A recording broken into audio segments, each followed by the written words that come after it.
Okay, Ted. Whenever you're ready. Okay. So, good evening. Good evening, ladies and gentlemen, and welcome to the weekly newspapers and the Greater Marathon Chamber of Commerce Candidate Forum. I'd like to start by thanking all of our candidates for their time tonight, and I'd also like to thank all of those that are watching home on their television sets or streaming this on their electronic devices. This is democracy at its finest, and it's going to be a great event. We have many candidates with us tonight, including those running for U.S. Congress, State Representative, State Senate, State Attorney, and Monroe County Commission Districts 1, 3, and 5. Many thanks to the Greater Marathon Chamber of Commerce Board of Directors, their staff, volunteers including Bill Kelly, Karen Thurman, and Joanne Wagner, as well as my friend, Marathon Chamber CEO Daniel Samus. They're a great advocate for the marathon business community, and we're happy to partner with the Chamber to produce this evening's forum. We also cannot do this without the support of the Chamber membership. It's because of Marathon's great business community that we're able to do this free of charge. We are also happy to provide this venue with the generous support of Monroe County, including our friends in Monroe County TV, Jathan Williams and Luann, who helped us set up tonight. Campaigns are expensive, all-encompassing endeavors that take candidates on a constant loop of the overseas highway. So I reserve my greatest appreciation for our candidates. Thank you so very much for your candidacy. Many folks do not understand how much time, effort, and money goes into running a campaign.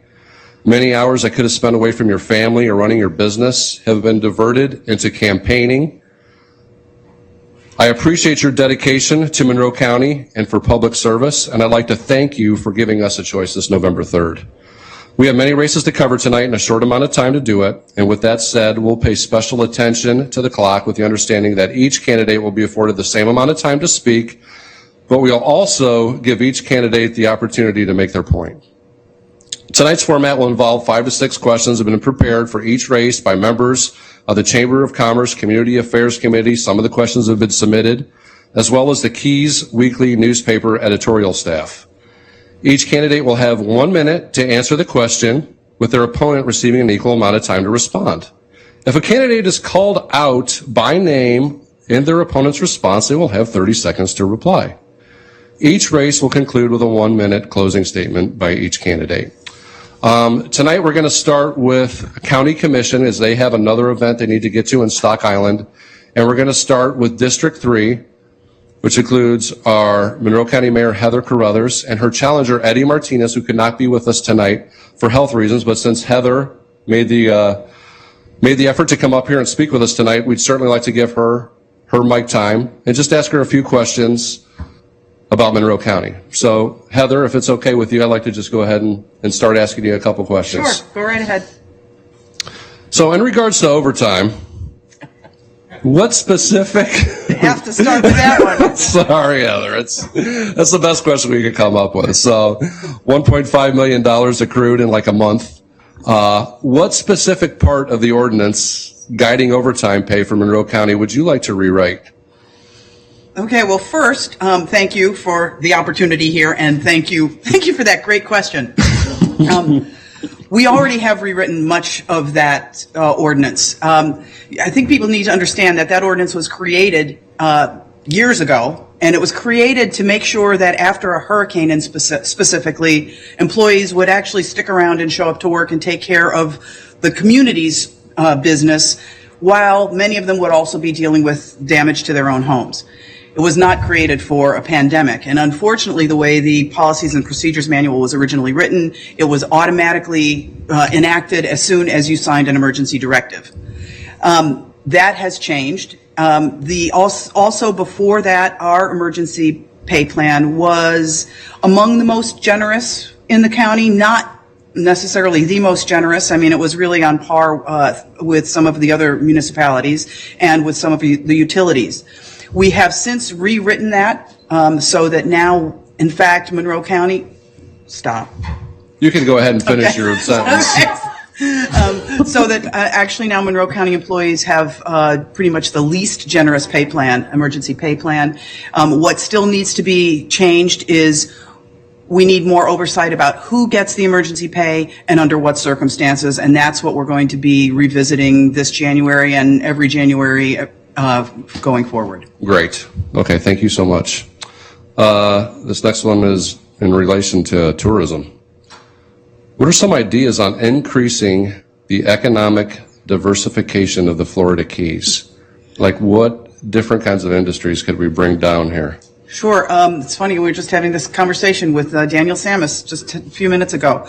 I think that there are some opportunities. You know, a couple years ago, I asked our IT department to apply for a Google grant. Google was going to find communities throughout the country where they would provide broadband for the entire community. We did apply. Unfortunately, we did not win, probably because we're such a unique and linear community that it would have been a big, hefty price tag for Google.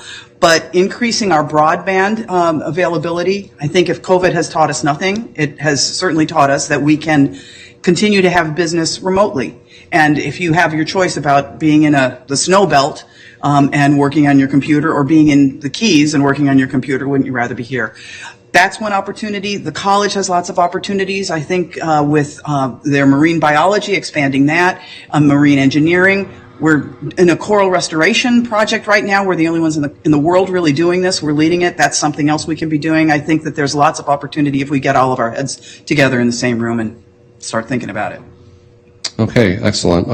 I just want to piggyback on that idea a little bit. Is there anything specific the county could do to help recruit these IT professionals to come down here and work remotely? Well, that's a good question, and I would have to take a look at that. You know, one thing we could do is work on our issue with affordable housing and workforce housing, and we're trying to get that to make it a more affordable place to live. You know, when we did the comprehensive plan in 2020, well, it's 2020, but you start working on it, you know, many years before that. I wanted to include an economic development chapter in our comprehensive plan, but I did not have the support of the commission to do that. I think maybe things would change now that we have been faced with this particular pandemic and problem. But certainly, I think that we need to do a better job of letting people know what a glorious place this is to live, and how no matter how hard you work, in 10 minutes you can be on vacation. And there aren't very many places in the world where you can feel like that. So I think we need to get the message out even stronger than we already do, and continue to work to try to make living here more affordable, whether it's talking about insurance rates or the actual cost of housing. Okay, thank you. So Heather, do you support Monroe County's practice of holding back affordable housing permits to possibly lessen the number of takings cases that may occur in the year 2023? I think that affordable housing permits are there to provide affordable housing. And if we didn't have a deficit of affordable housing in the thousands, I would say, sure, let's do that. But I think that we need to find other ways. We can't let the state off the hook in terms of their responsibility for takings cases. You know, we have this sort of handshake agreement that we will be sharing this burden 50-50. I think we need to codify that. It's something that we've been trying to do. But I think that affordable housing affordable housing permits should be used for affordable housing permits. If anything, I would say the market rate permits that have not been spoken for are the ones that we should be holding back. Okay, thank you. Okay, the next question. What do you think you can do to pass a toll in the Keys that hasn't been tried before? Well, in the first place... And also, do we need a toll? Well, what we need is revenue. You know, we're looking at billions of dollars in the next probably 20 or 30 years to mitigate against sea level rise and climate change. And you know, we have, 77,000 residents here. We can't spread that burden. It's 2 to 3 times what we paid for sewers. So we need to find sources of revenue. And I think spreading the burden among those people who use the Keys regularly as a vacation place more frequently than we do now, I think is a smart thing for us to be doing. The first thing that we need to do is we need to make sure that we change, I think it's Title 23 in the U.S. Code to allow for this toll, for us to do a toll. We have to overcome the freedom from tolls barrier that's in the U.S. code, and then we have to be able to make sure that we can use these funds for additional things. So it's going to take work at the federal level, and then we have to talk to FDOT and go above FDOT's head if necessary to convince them that otherwise we're going to be knocking on the state's door for a couple of $1 billion, and they're going to want to have to share the burden too. So. Okay, cool. So along that lines, you said, we need to start coming up with some more revenue enhancements in order to meet sea level rise and other mitigation things. Other than a toll, do you think there's a better way to do that? Well, I think that there's all kinds of ways to do that, and we're going to be, knocking on doors for grants all over the place. I think that one of the things we have to look at is that there are going to be some neighborhoods that are going to be adversely impacted more than others. Should everyone share an equal burden, or do we start to look at things like municipal services benefit units, taxing units that are more specific? That's going to be something that we'll probably have to take a look at. I've always thought that we should try to milk the tourism dollar as much as we can. We have an actual population of about 77,000, actually it's 75,000 I think now, but a functional population of about 166,000 on any given day. We need to make sure that the rest of those folks are carrying the burden as well.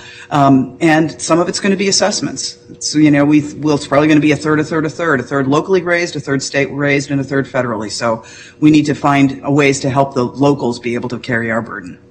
Okay. Heather, I'd like to ask you, what prepared you for public office, and how much time every week do you plan to devote to this office if you're reelected? Boy, I wish there were more hours in the week.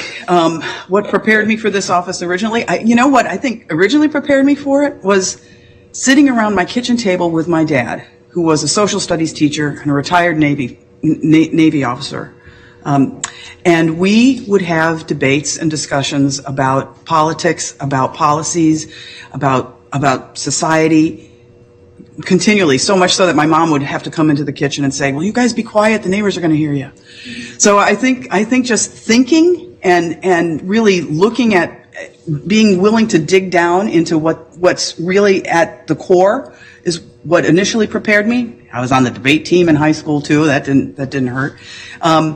And certainly as an adult, being in a business community, running a business, making payroll, working in grassroots organizations, the work that I did with fair insurance rates in Monroe, all of those things prepared me. And having an open mind and an open door and understanding that I love this community and want to give back, that's what's prepared me. Okay.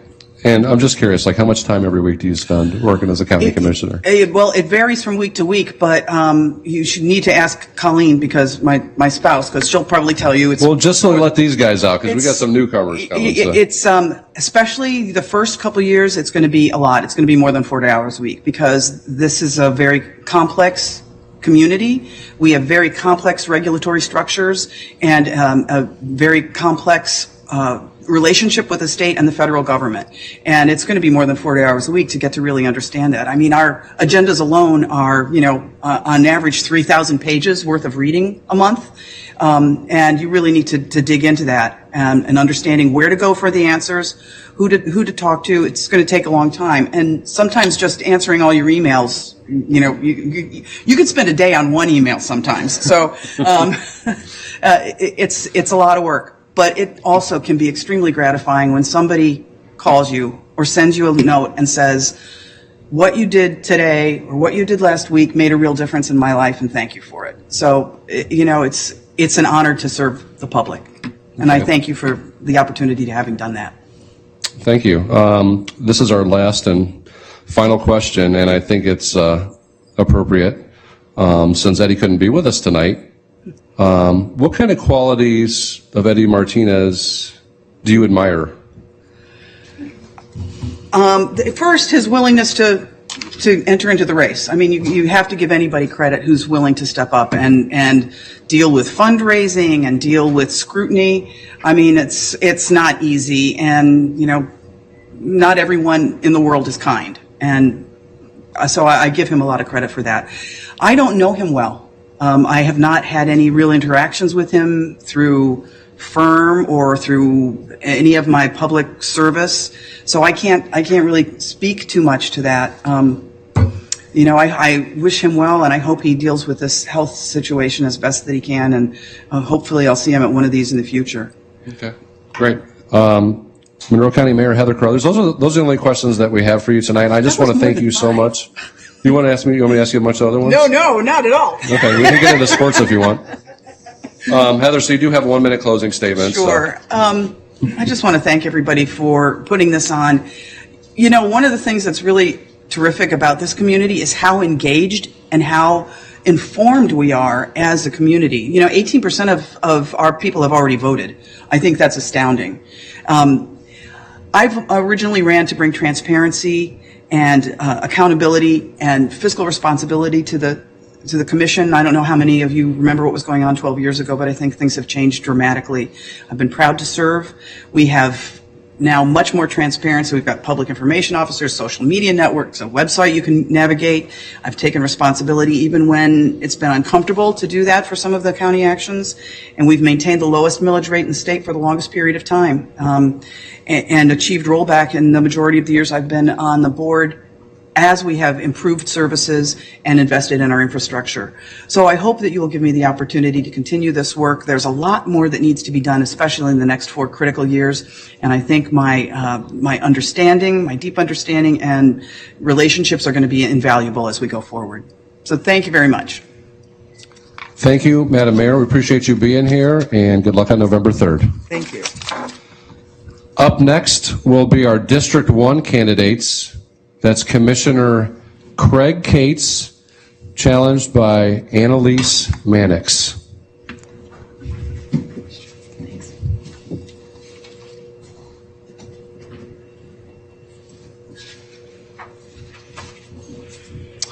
Annalise. Thank you, Heather.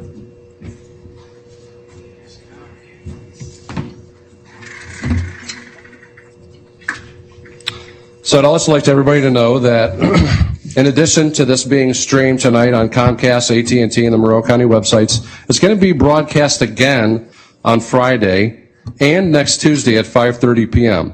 This whole forum will also be available tomorrow morning at monroe-florida.vod.castus.tv.vod. And if you have any questions, just call Daniel Samus at the chamber and he'll tell you what to do.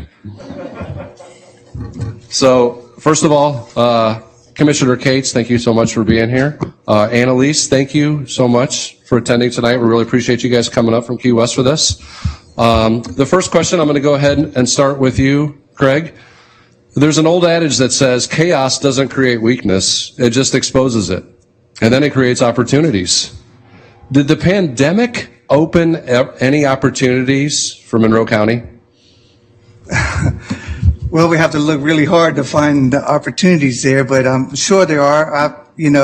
We're definitely looking at ourselves and see if there's better ways to diversify our economy, deal with pandemics, as far as we were very good at handling disasters, natural disasters, but we weren't very well trained for this. So we learned we'll be much better if we ever need this again, and hopefully not. But I think what's shown the most is the difference of views all through the Keys of how things should be run, and I think we have a great opportunity to bring the Keys together with one message and all work together in the future. Okay, and Annalise, same question to you. There's an old adage that says chaos doesn't create weakness, it exposes it, and then creates opportunities. Did the pandemic open any opportunities for Monroe County? Well, yes, it opened the opportunity to fix the overtime plan, which of course they had tried a few times. And I'm hopeful that in the future we'll be able to have a really solid overtime plan. I think one of the best things that came out of this was that we realized that as a destination, we don't suffer the way other communities suffer. We came back very quickly, and we came back very quickly because we have a beautiful environment. People really want to be here. They want to be here whether it's the summer or the winter. You don't have that in France, and you don't have that in Norway, but in the Keys, we have that opportunity.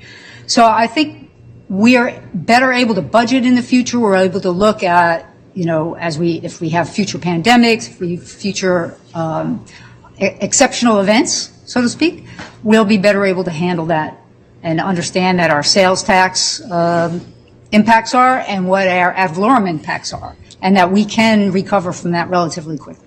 Okay, thank you. And Annalisa, the next question is going to go to you. Does the county care if Key West makes changes to the frequency and size of cruise ships coming to that city, and what effect would that have on Monroe County? Well, it has a limited effect on the county because there are a lot of employees that work in Key West that live up the Keys. But there's a big difference between smaller ships with wealthier visitors that have maybe more money to spend when they're in town for a day, compared to, crushing so many people in on a ship, and they sell those, drink as much as you can on board, and therefore you're not going to buy drinks while you're in Key West, you're not going to eat while you're in Key West. I think a smaller ship, a cleaner ship is better. I mean, what's the definition of a cleaner ship? I held a license as a third assistant engineer, any horsepower, largest vessels. I was a lieutenant in the Naval Reserve on an aircraft carrier during one of my reserve duties as the engineer of the engine room. It's hard to say what's cleaner on board a ship, but definitely smaller ships make a huge difference, and the environment will be better for everybody in the Keys, all of our fishermen, when you're fishing around Key West, and therefore it will positively impact our workers up the Keys. Okay, thank you. Craig, it's the same question. It's your guys' district. Do you agree, or do you, as a county commissioner, would you care if Key West makes changes to the frequency and size of cruise ships visiting that city? I would say care would be the way to describe it. We're going to respect whatever the City of Key West citizens decide to do. I understand both sides of the concerns. We all want protect our environment, protect our waters around it. We know they have an impact on them, obviously. And the size of the ships have an impact on the businesses downtown and the quality of life. So whatever the citizens of Monroe County, Key West decides, Monroe County will deal with it. It won't have as a financial impact as Key West will have, but Key West, if they pass it, they're prepared to deal with it, and so are we in the county. Okay, thank you. Next question. This is back to you, Craig. Do you agree with the checkpoint that closed the Keys? And what would the criteria be that you would use to close the Keys again? Well, I did agree with the checkpoint when it closed the Keys, and I think it was saved us a lot of issues with the outbreak and expanding in the Keys. I think it was, especially since Miami was so, was the epicenter of the state of Florida. And I don't think we'll ever be able to close it again. I think because the governor, he actually made us open it, the secretary of FDOT, and he sent a letter to open it, and we lobbied with the state and the governor and all. And about a half hour after we were supposed to take it down, they said you could keep it. So it was very difficult to keep it then. I don't think we'll get it back, and I think the citizens of Monroe County are working really hard and following their mask rules, and I think we're doing a great job, and I'm very proud of our community. Okay, thanks. Annalisa, it's the same question to you. Well, I think it was a great idea. It saved the health of our community. It saved our hospitals from being overrun. Miami was closed up like a clam, and therefore people were going to come to the Keys to party, to get out of town, because it's suffocating with too many people in a big city. So it was absolutely the right thing to do for our community. I do believe that we should have had the mask ordinance initiated immediately. That was one, failure on the commission, I believe, because masks clearly are what saves people from getting this disease. Okay, thank you so much. This next question goes to you, Annalise. Sea level rise is now a major concern in Monroe County. Do you have a plan on how to secure funding for the expected high cost of mitigation? And do you think the county's plan should just address county-owned businesses and roads or extend to plans for private residences? Well, I'm going to assume you mean private residence as far as elevating private homes. Well, not so much like elevating private homes, but I mean, you know, the streets and surrounding, Okay. like say there's only a few houses. Neighborhood roadways. Yes, exactly. Okay. Yeah, sea level rise has been a concern of mine since the early 90s. I've worked on it for decades. So we have a problem. It's going to be a very expensive problem. There's no way we can fund it easily. We will have to have government grants to do it. We'll have to coordinate our projects that include the stormwater component at the same time as a paving component, at the same time as with grants for environmental issues and road elevation projects. And that way, when you start to bring a bunch of different grant programs together and you can match each other, then your match, as the county's match, gets smaller and smaller. We need to have a benefit to cost analysis considering risk, and that will help us to determine what's the return on our investment for each of it. So are we going to go down and save 3 houses, the access to 3 houses, or should they get trucks with larger tires? Thank you. Craig, same question. Sea level rise is a major concern in Monroe County. Do you have a plan on how to secure funding for the expected high cost of mitigation? And do you think the county's plan should just address county-owned businesses and roads or extend to plans like through private residences? I think nobody has an exact plan to fund it. We're going to work very hard to get grants, federal, state, and get local buy-in from the communities. I strongly believe that about addressing the issues that we have in front of us right now in Key West. We had put in injection wells, over 140 of them. We have pump systems in low-lying areas that we've installed. So we can do that in these low-lying neighborhoods. Let's address these people concerned quickly. I know we're working on a master plan for the whole county with hundreds of miles of road, but we have certain areas that are going underwater right now that we need to address quickly. So that being said, obviously it's going to be expensive, but we've got through the sewer system, and we'll work hard with this community, with our connections at the state and federal level, and that people love the Keys, love Paradise, and I believe we will get the funding to address this. Okay, thank you. Next question is for you, Craig. Aside, you and Annalise both live in Key West and represent District 1.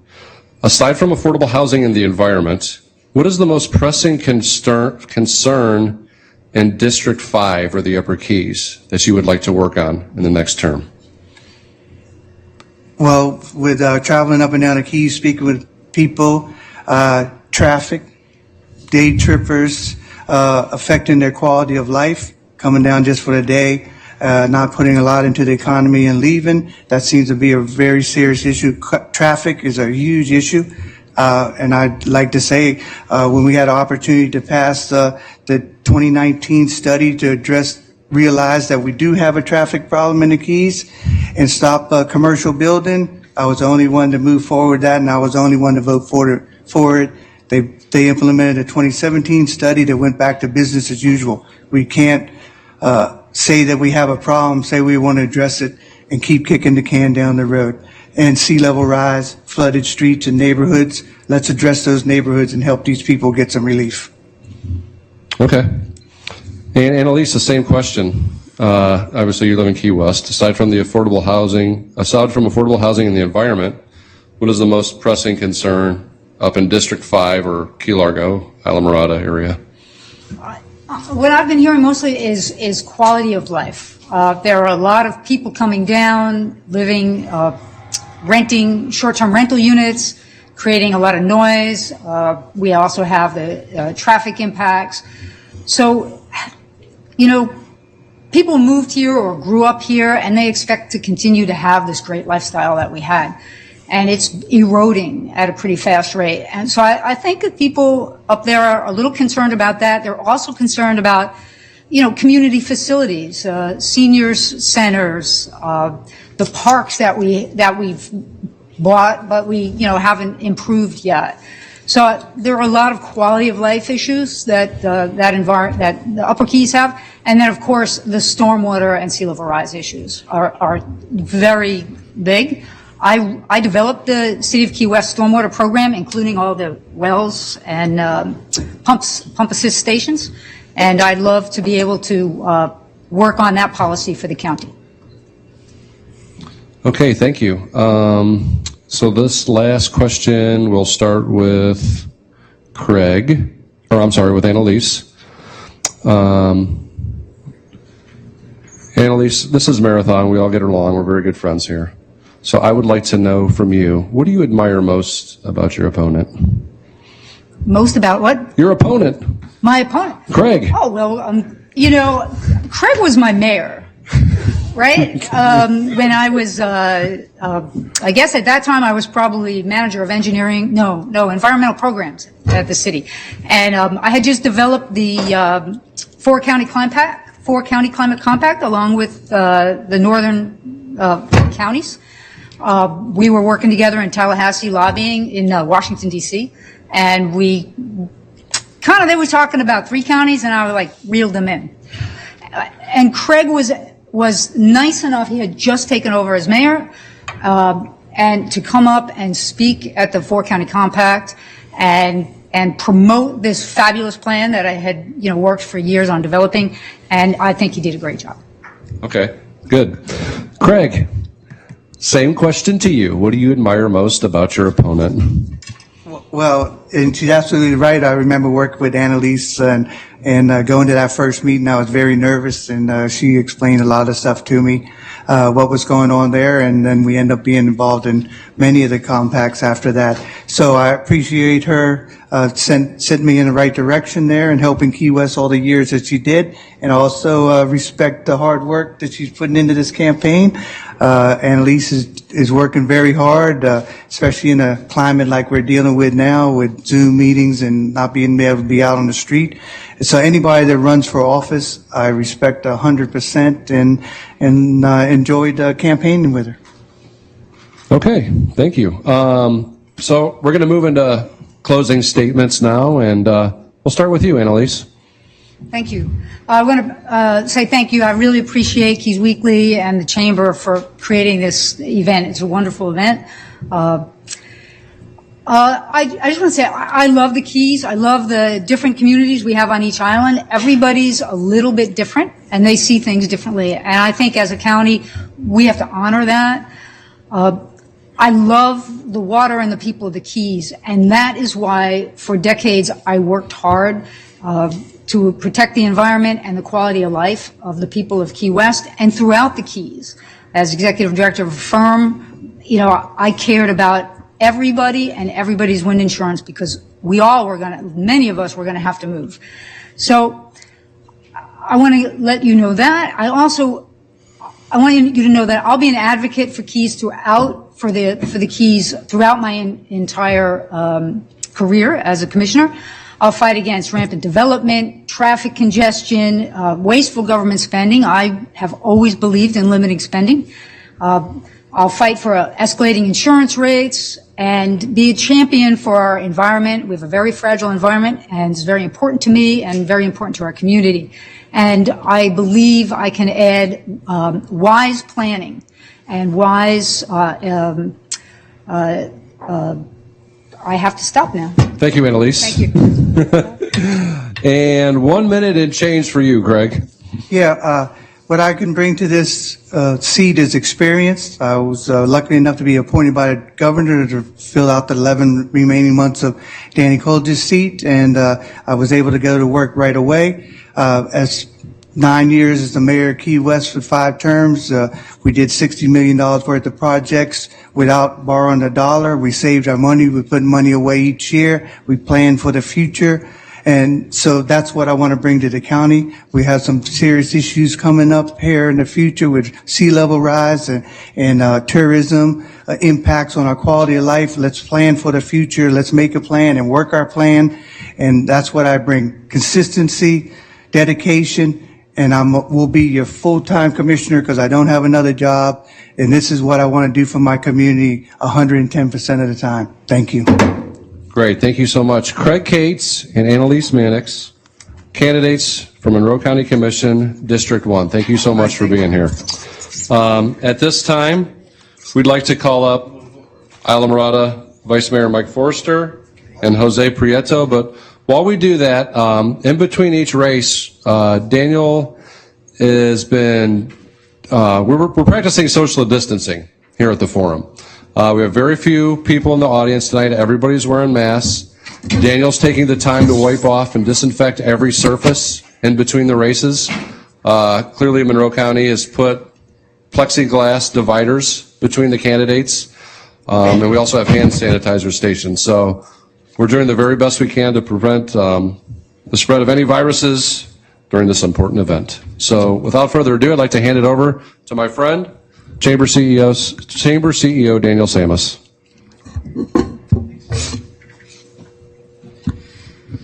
All right, thank you, Jason. It is important to wear masks, but it is nice to have mine off for a brief moment of time. Okay, gentlemen, thank you so much again for being here.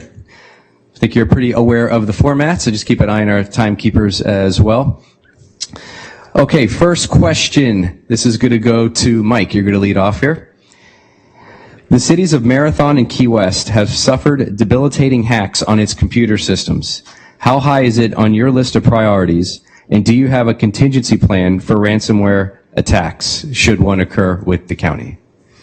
So I don't have a plan of attack. I can tell you that since it happened to Marathon and Key West, that we set the wheels in motion in Isla Mirada to make sure we do the best that we can to not suffer the same consequences, because the cost of doing so is enormous. It was a setback for Marathon, I know, as I was talking to the manager and to the council.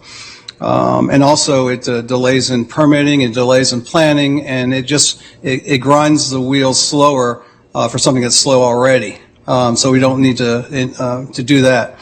So I would tell you that I would allocate enough funds to stay on top of the science and try to do a good job and make sure it doesn't happen to the county.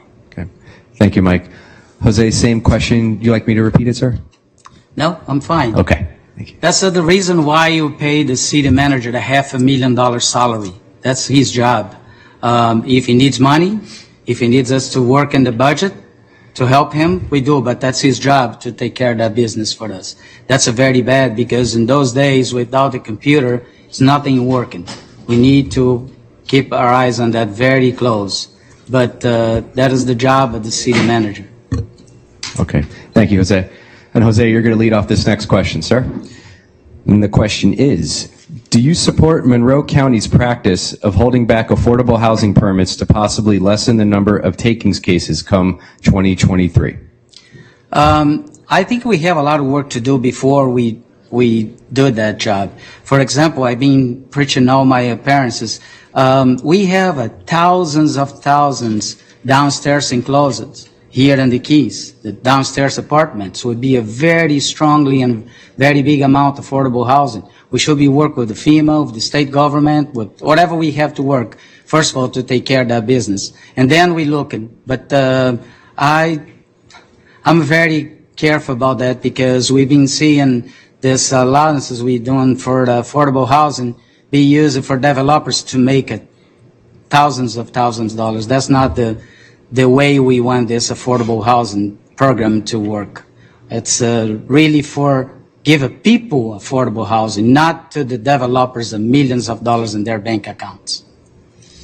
Okay, same question, Mike. Do you support Monroe County's practice of holding back affordable housing units to lessen the number of takings cases come 2023?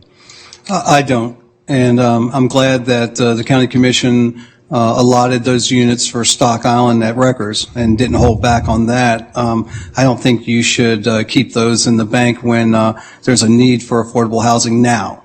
So don't delay what you can do today and worry about what's going to happen tomorrow. So I'm a proponent for affordable housing, a proponent for the additional 300 units.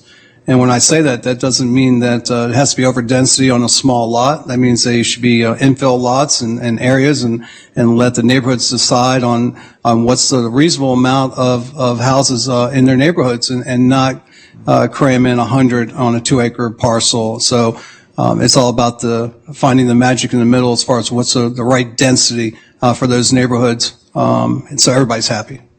Excellent. Thank you. Mike, we're going to lead off with you again here. The economic landscape is changing. Sears is closed, Regal Cinemas is closed, and possibly others. What development should the county encourage in those and/or other vacant spaces? Well, it's funny. I asked our legal team to ask DEO if we could change some of the commercial space into affordable housing. I mean, it just makes sense that there are lots that are high density, high use areas that I don't see where it impact anybody. I don't see big box stores coming to Monroe County. Even in Key Largo, you lost Taco Bell, Kentucky Fried Chicken, Pizza Hut. It just doesn't work. It doesn't make it. Outback was there in Alamorada. So I would love to see if DEO would work with us, and the landowners of these properties would work with us to create more affordable housing on these high-density areas that wouldn't impact the neighborhoods. Similar to some main streets you see where the business is underneath and up top is the apartment. Okay. Absolutely. Yes, sir. Jose, same question regarding the economic landscape is changing. Number of businesses have closed down. What development should the county encourage in those and/or other vacant spaces? Well, if you talk to most of the Monroe County residents today, they want us to build a wall around the Keys. No more business, no more big shopping centers, no more big plazas, no more big condominiums. And I think we should be trying to work with the owners of the places. We can give them some kind of facility to build half of what they have before, but we should be have some of those places to use for affordable housing or for park, whatever, but no more business. I think we have enough in the Keys for the big business. I think we can stop for a while, for at least 10 more years and see what we need 10 years from now. But right now, we already over the limit. Look at the traffic. Okay. Thank you, sir. Okay, Jose, again, leading off with you here. What prepared you for public office? How much time every week do you plan to devote to office if elected? I was very surprised when I hear the mayor says she spent more than the 40 hours a week. How she can survive with the $40,000? I plan to spend all the time that I can, but I still have to work for support my family. I have a young lady goes to the college very soon, and with the $40,000 a year, I'm not going to be able to spend 40 hours at the office, but I'm going to spend the most of the time that I can. And how I am prepared? I'm a resident of Key Largo for over 30 years, and I see how bad our political groups are done to the Keys in all these years. And I think I can bring some change over there. $40,000 a year salary, you'll be able to survive? Looks like a little corruption or something else right there, because you can live in, you cannot have a quality life in the Keys with $40,000 a year. I'm sorry. I know a number of candidates are either retired from their first career or do hold second positions as well, Jose, but I understand your point. Mike, same question to you, sir. What prepared you for public office, and how much time every week would you plan on devoting to office if elected? So I feel like this is my calling, and this is what I've been been working on for the past 12 years as elected of Alamorada. It's a passion, and I'm not doing it because of the money. I've been doing it for. It started out as $400 a week, and now it's $1,000 a month, I think, that we get. So it's not about the money. And I spend over 40 hours a week with just the village of Alamorada. So I'm an early riser. I'm a multitasker. I have no life. I love to serve. I'm inspired to serve for the common good of everybody. So I have no problem spending 40 hours with the county commission. I can tell you that this is the last stepping stone for me. This is, again, the calling and not for higher office, and the county is where I want to serve and bring the greater good for all the islands involved. Thank you, Mike. Mike, you're going to lead off this question as well. Aside from affordable housing and the environment, what is the most pressing concern outside of your district?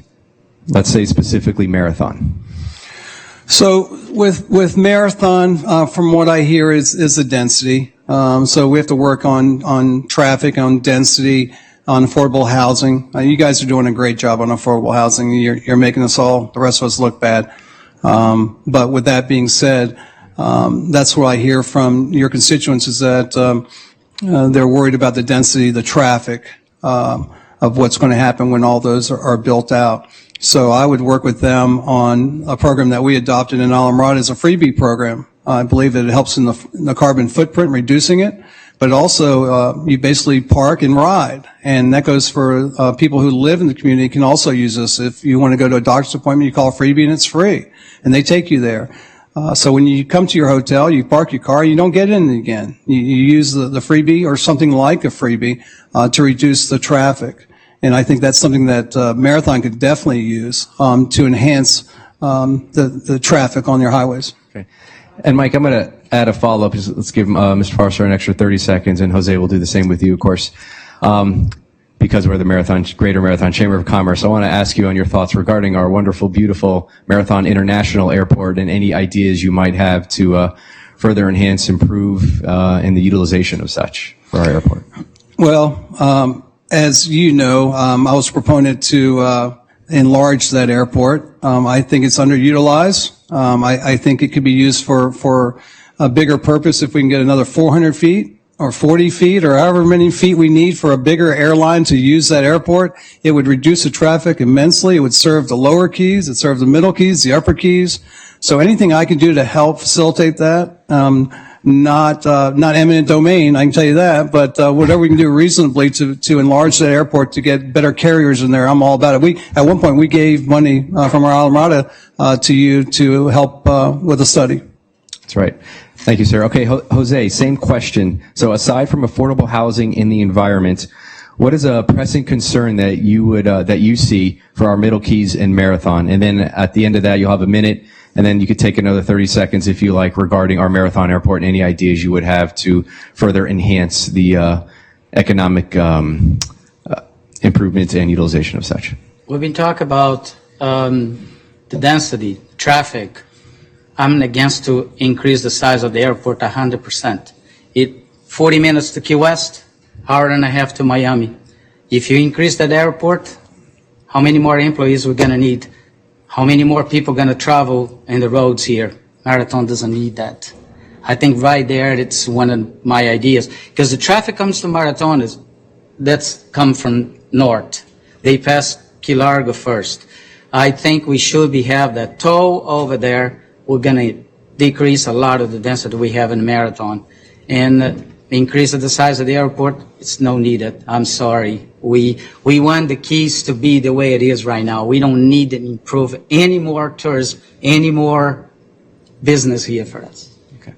All right. I know you had a little more time for that. You good on that, or? I'm good on that. Okay. All right, Jose, we're going to stay with you here. This one is specifically for you, sir. Jose, you've run for multiple seats a number of times in the past. What is prompting you to run for multiple offices year after year? Do you have a passion to serve, and have you volunteered on any other different organizations or charities? Yes, I do. I'm a member of the Shrine Club, and I'm a Mason for over 25 years, and I'm so proud. We support a hospital in Tampa, take care of the crippled children, and that hospital cost us a big amount of money, and I'm a part of the people who help to raise money to support that hospital. Yes, I did run for a bunch of different places. The first time I ran, if you guys remember, was for the mosquito board. We have the director of the mosquito board make more money than the president of the United States in that time. And And this time, the same thing else. I'm running because I see something else not work well here. We have the Sheriff Department running with a $50 million budget. And we have the TDC with the same $50 million for propaganda keys. You have a city manager make $500,000, and he still throw our money away and give it to the employees without necessity. We need some changing over there. We need some people with different ideas, and I think I can bring those ideas. I'm a regular citizen. I'm working for a living. Like I told you guys, I cannot live with the $40,000 a year. I'm going to dedicate my time 100%, but I have to work, and I'm going to keep working. Thank you, Jose. For support my family. Thank you. Mike, this one is just for you, and we'll give a minute and a little bit of change there, okay? What do we do, and this is kind of tax on already, I know you guys both talked about traffic, but you'll see where we're going. What do we do about the traffic problem that originates from your district in Alamorada? What can the county do about it, should you be elected to that seat? So, just like you asked Mayor Carruthers about the toll, so she ran with that when on her county commission, and about 6 years later, I ran with it again and met with Carlos Cabello, and then recently Debbie Mercicle-Powell, and then we'll see who wins the seat this time. But it takes a federal level and a state level to help reduce that. I think a toll will help reduce that amount. But I also believe that we need to get rid of Snake Creek Bridge and make it a bridge that doesn't open. It's the last working one in Monroe County, so that backs up. You're never going to get 4 lanes out of Alamorada, or you're going to get rid of the business district altogether. Because right now, when they back up into the highway, they do back up into the highway when they leave their spot. So it's all about the freebie. It's all about making a district and regional park and ride system. A ferry system is fine. It works in the Bahamas very well. We have to be proactive. We got to stop kicking the can down the road, and we just have to move forward. Okay. Thank you. We're going to move on to closing statements now, gentlemen. You each get 1 minute, and Jose, you will go first. 1 minute closing statement, sir. Well, if you want to more about me and what I'm stands for, betterwithjose.com or therealcandidates.com. You're going to find a bunch of videos what my ideas. And I want to let you guys know we are about to elect here one of the leaders of our community.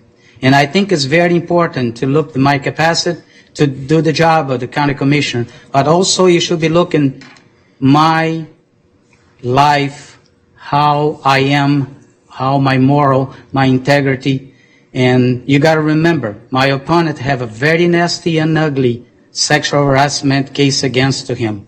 He going to be around our community, around our wives, our daughters, our sisters. Think about it, how much respect we have for them and how much we trust in somebody else like that to be around your lovely females. Yeah.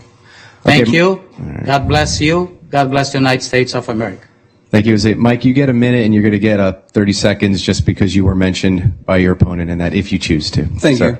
Yes. So, I'm kind of getting used to being smeared. It came in the primary, and it's following its way now. All I can tell you is that I wouldn't have been a 5-term elected councilman, longest serving in Alamorada's history.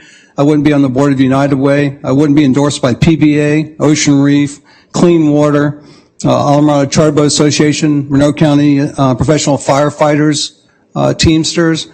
I wouldn't have been able to raise $300,000 during the pandemic to serve over 60,000 people if that's the character of me and what I do and what I bring to the table.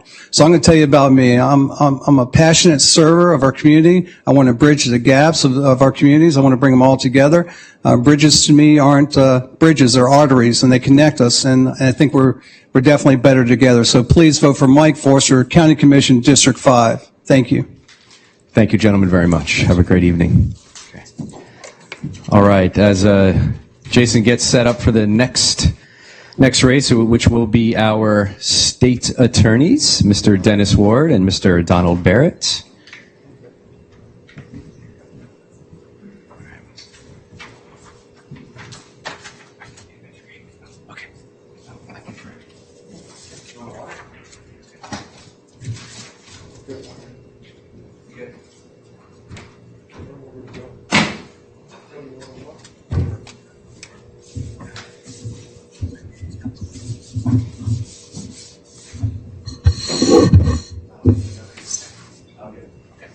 There's some fingerprints right here.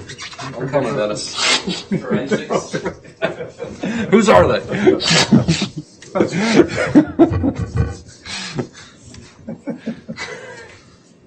See if you could. Janitor?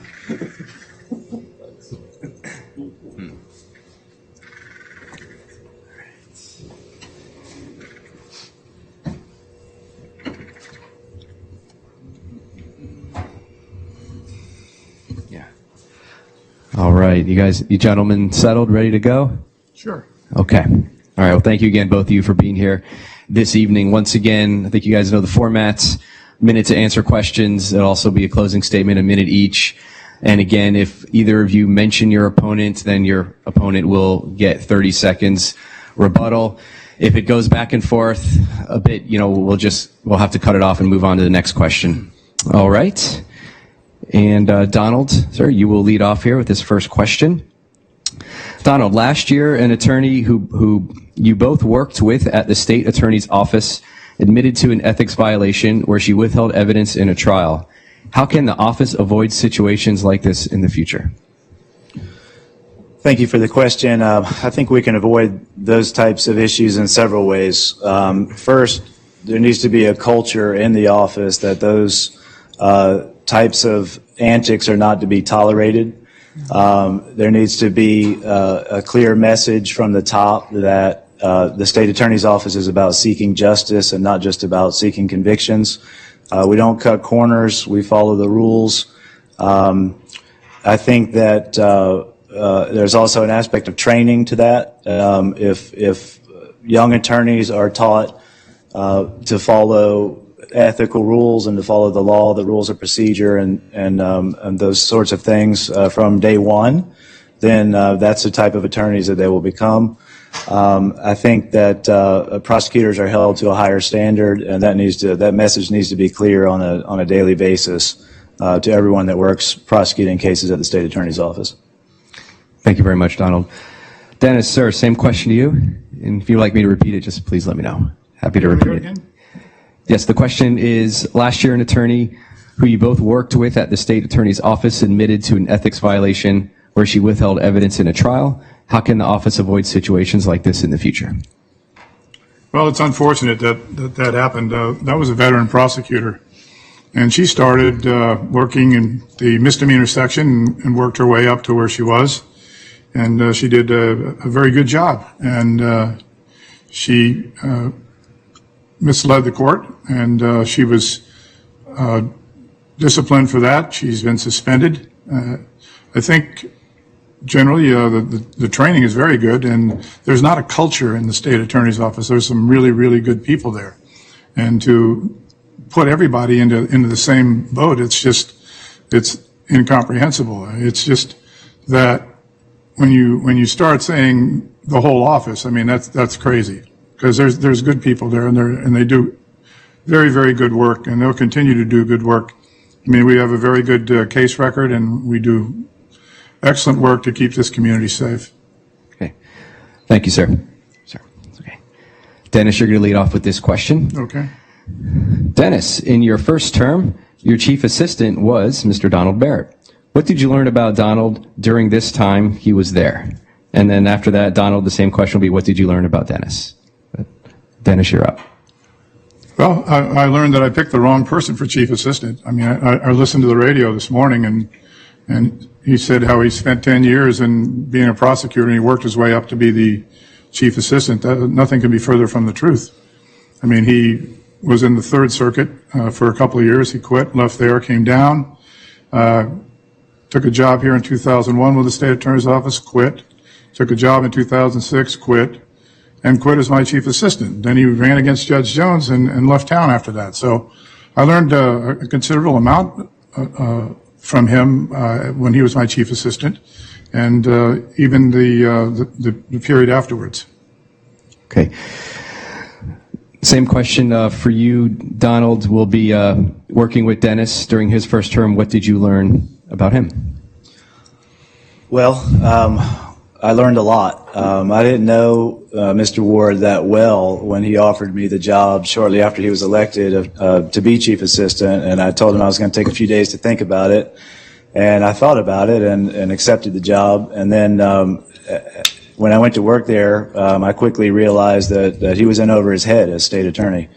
Every time he had a meeting with anybody from outside the office that wanted to speak to him about anything, had questions about anything, Mr. Ward didn't have the answers. So he would usually have me and maybe a couple other people in the room with him that did have the answers.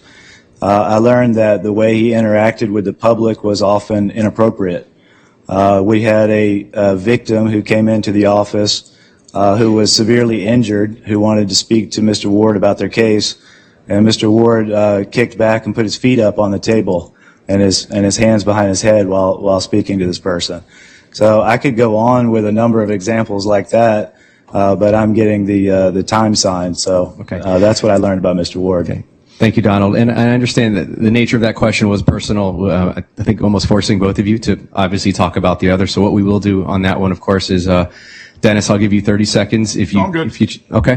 Donald, would you like an additional 30 on that as well? Okay. No, Thank you, gentlemen. We can move on. I appreciate that.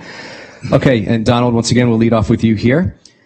Donald, how do you plan to deal with the backlog of cases resulting from the pandemic? Will certain types of cases take precedence over others given the backlog?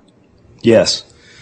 So there is a backlog of cases this year due to the pandemic. I heard recently that the docket sounding coming up in the Upper Keys in December has 800 cases on the misdemeanor docket sounding. It's usually about maybe a quarter of that number, and they have 800 cases. So the people that are in charge of these cases need to take a very serious look at every one of them and see which ones maybe don't need to be prosecuted at all. And certainly there's got to be a good number of cases in there that could be pretty easily resolved, with some discussion among counsel. So I think it's gonna take some hard work, and it's gonna take some nose to the grindstone and a serious look at some cases, and maybe a fresh look at some cases to get them resolved. But it can be done, and we'll certainly roll up our sleeves and do it. Thank you, sir. Dennis, same question. How do you plan to deal with the backlog of cases resulting from the pandemic? And will certain types of cases take precedence over others? Sure. Certainly the violent cases are going to take precedence over the others. The violent cases are backed up. We were scheduled to go to trial at least on 2 murder cases this year. Those have both been reset till sometime after next year.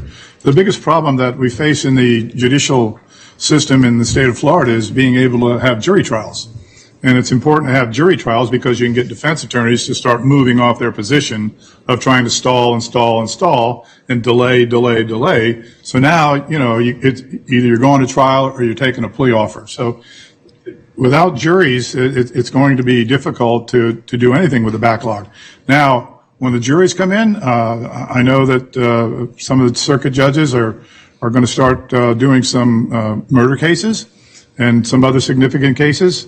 But we're going to look at all the cases, and right now I haven't seen any cases that I'm going to dump. That's not happening. The law enforcement officers work too hard to make those cases, and then there's victims. You got to think of the victims as well. So that's my viewpoint on that. Okay. Thank you very much, gentlemen. Dennis, we'll lead off with you here. Do you anticipate any budget shortfalls within your department, in your office, and how will you balance the budget? Well, yes, I do. As a matter of fact, the governor came out and ordered a percentage point and a half every quarter for the remainder of the budget season. So that's like 6% there. The legislature had given the state employees a 3% pay raise. That's still there. So they'll come out, losing, the employees will come out losing money. Then we were told most recently to prepare a 10% budget cut for the next fiscal year.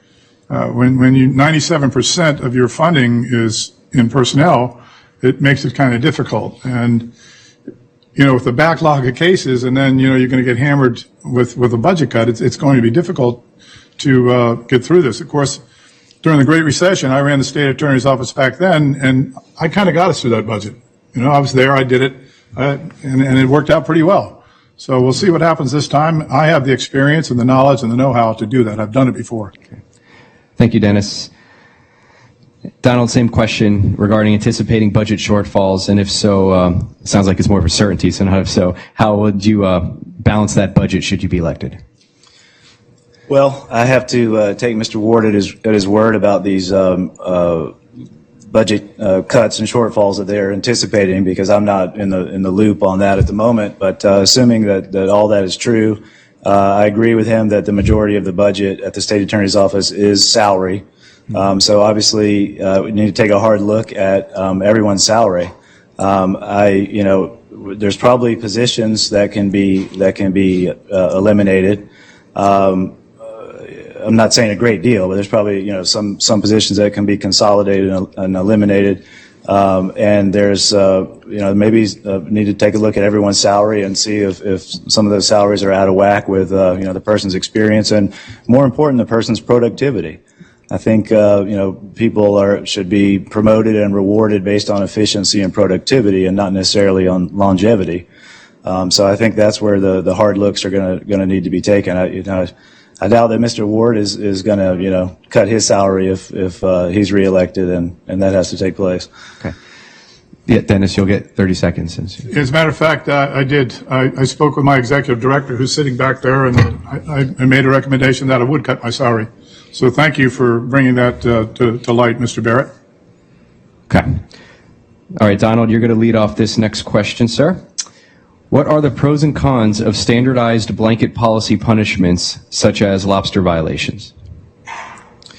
Well, in my view, there's no pro to any blanket policy at the state attorney's office. The state attorney's office is in the business of seeking justice one case at a time.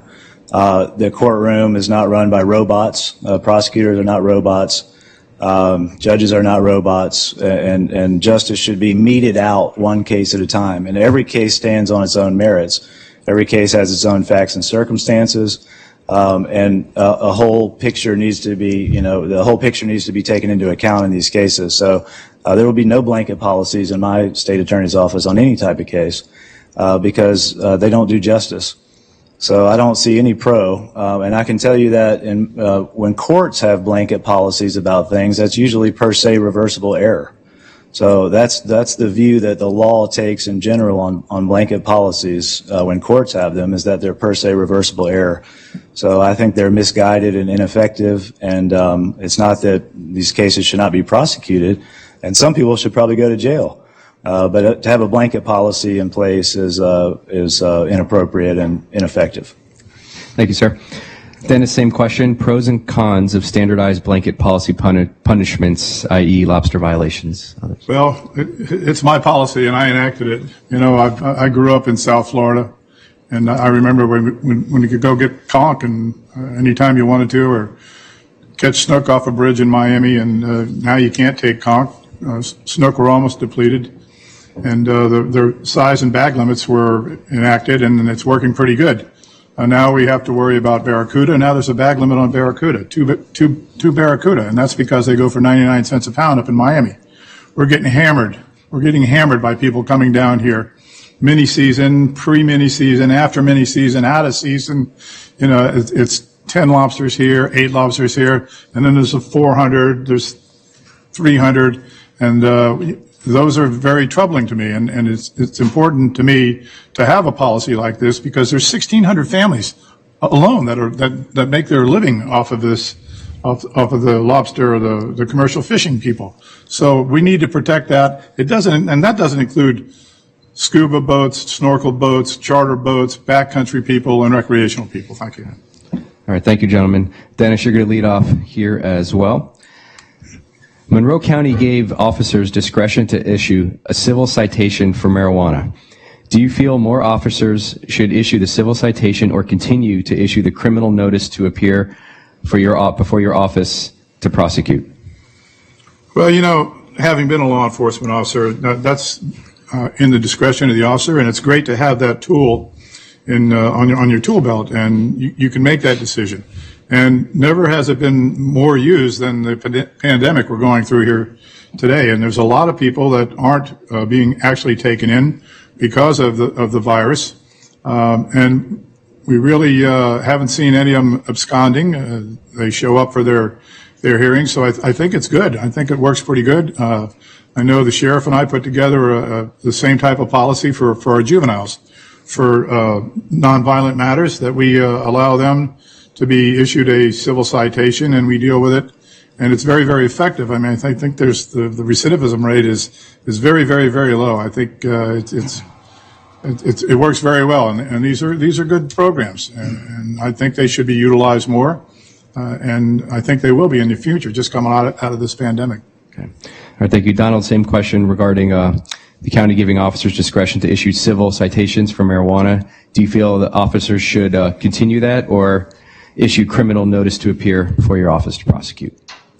I think they should use the civil citation as much as possible for those types of cases. I mean, we were discussing a moment ago about a backlog of 800 misdemeanor cases, and you know, with that, there has to be a hierarchy of seriousness of cases, and I think that most people in this community would agree that that is a much lower priority matter that could be dealt with the civil citation. So I think this is an area where Mr. Ward and I actually agree.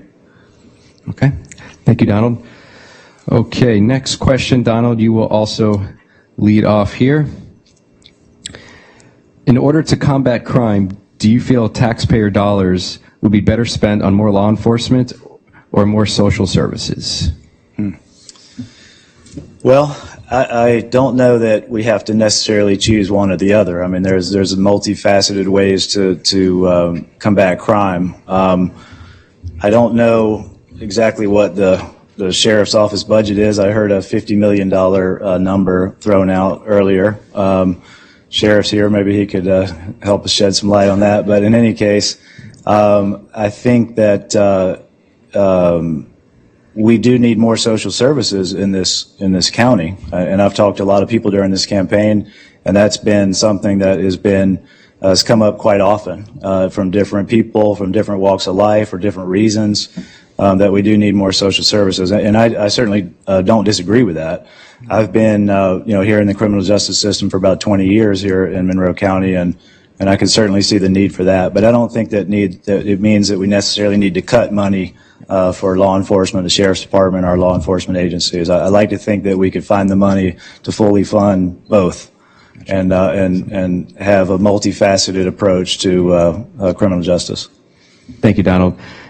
Dennis, same question. In order to combat crime, do you feel taxpayer dollars would be better spent on more law enforcement or more social service programs? Well, I know the sheriff runs a tight ship there, and they cover the area as good as they can, and I don't think there's a need to cut anything from the sheriff's office. As a matter of fact, I think there needs to be additions. There also needs to be additions to our social services. Having been instrumental in starting the school safety and security program for our schools after Parkland, I learned that there was a lack of social and mental health professionals in the school system. They still had people that did that, but they needed more, and it's difficult to find people who come down here and live on that salary to do that type of work. And the same thing with the guidance clinic. I mean, the guidance clinic, they were looking for a psychologist offering to pay $300,000 a year, and it's difficult to find people to come down there and take a job like that. I mean, it's really just like all of our industries, trying to find good quality people to come down here and be able to meet the cost of living. Thank you. No, thank you, gentlemen. We're going to get into closings on there, but I actually really appreciate both of your responses on that last question. And I think the way we phrased it was more law enforcement, so I definitely would want to advocate for cutting anything, as you both said. And I do know that Sheriff Ramsey personally is involved in a lot of social programs. He takes a lot of pride in that. So great answers on that to both of you. All right, so we're going to go right into the closings. You could each get 1 minute, of course. And we will start with you, Mr. Barrett. Okay. Thank you, sir. First, I want to thank you, Daniel, and Jason for hosting us tonight. Appreciate the opportunity. I want to thank those of you who've tuned in tonight and are taking an interest in this election and all the local elections. I'm Donald Barrett. I'm running for state attorney. I asked for your vote on November 3rd, if not before. My entire career has been in the field of criminal law, 24 years. I was former chief assistant state attorney of Monroe County. I have tried nearly 60 jury trials, most of which were felony cases. I've personally prosecuted or defended cases where people are facing life in prison. So I bring a great deal of experience to this position.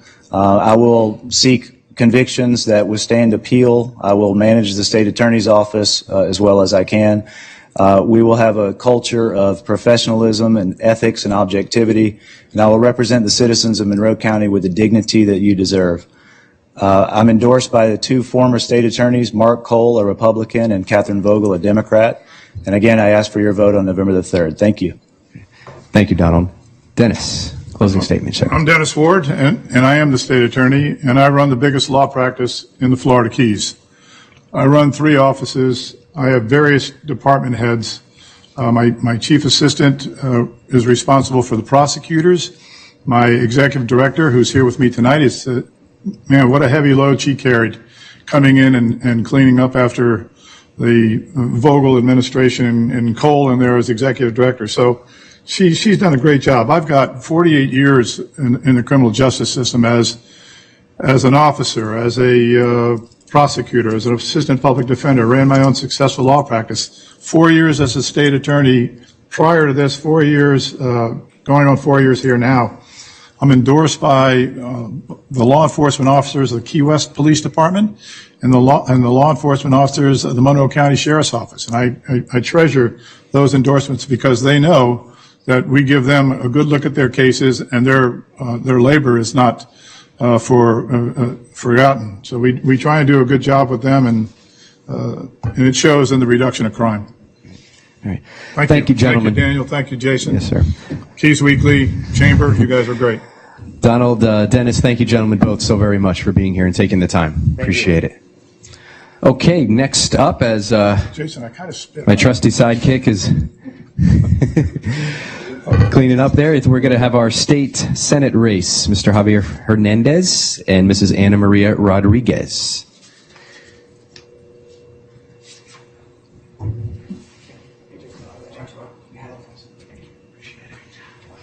Hey, Anna, how are you? And those heels, too. Appreciate you being here.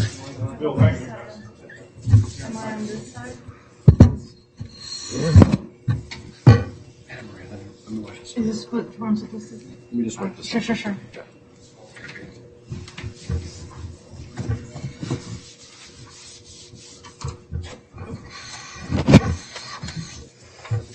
Hey, how you doing? Good to see you again. Thank you. Can't complain. Thank you.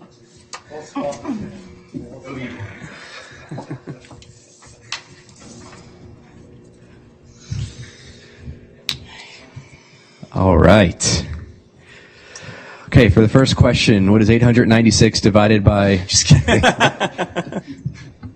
All right.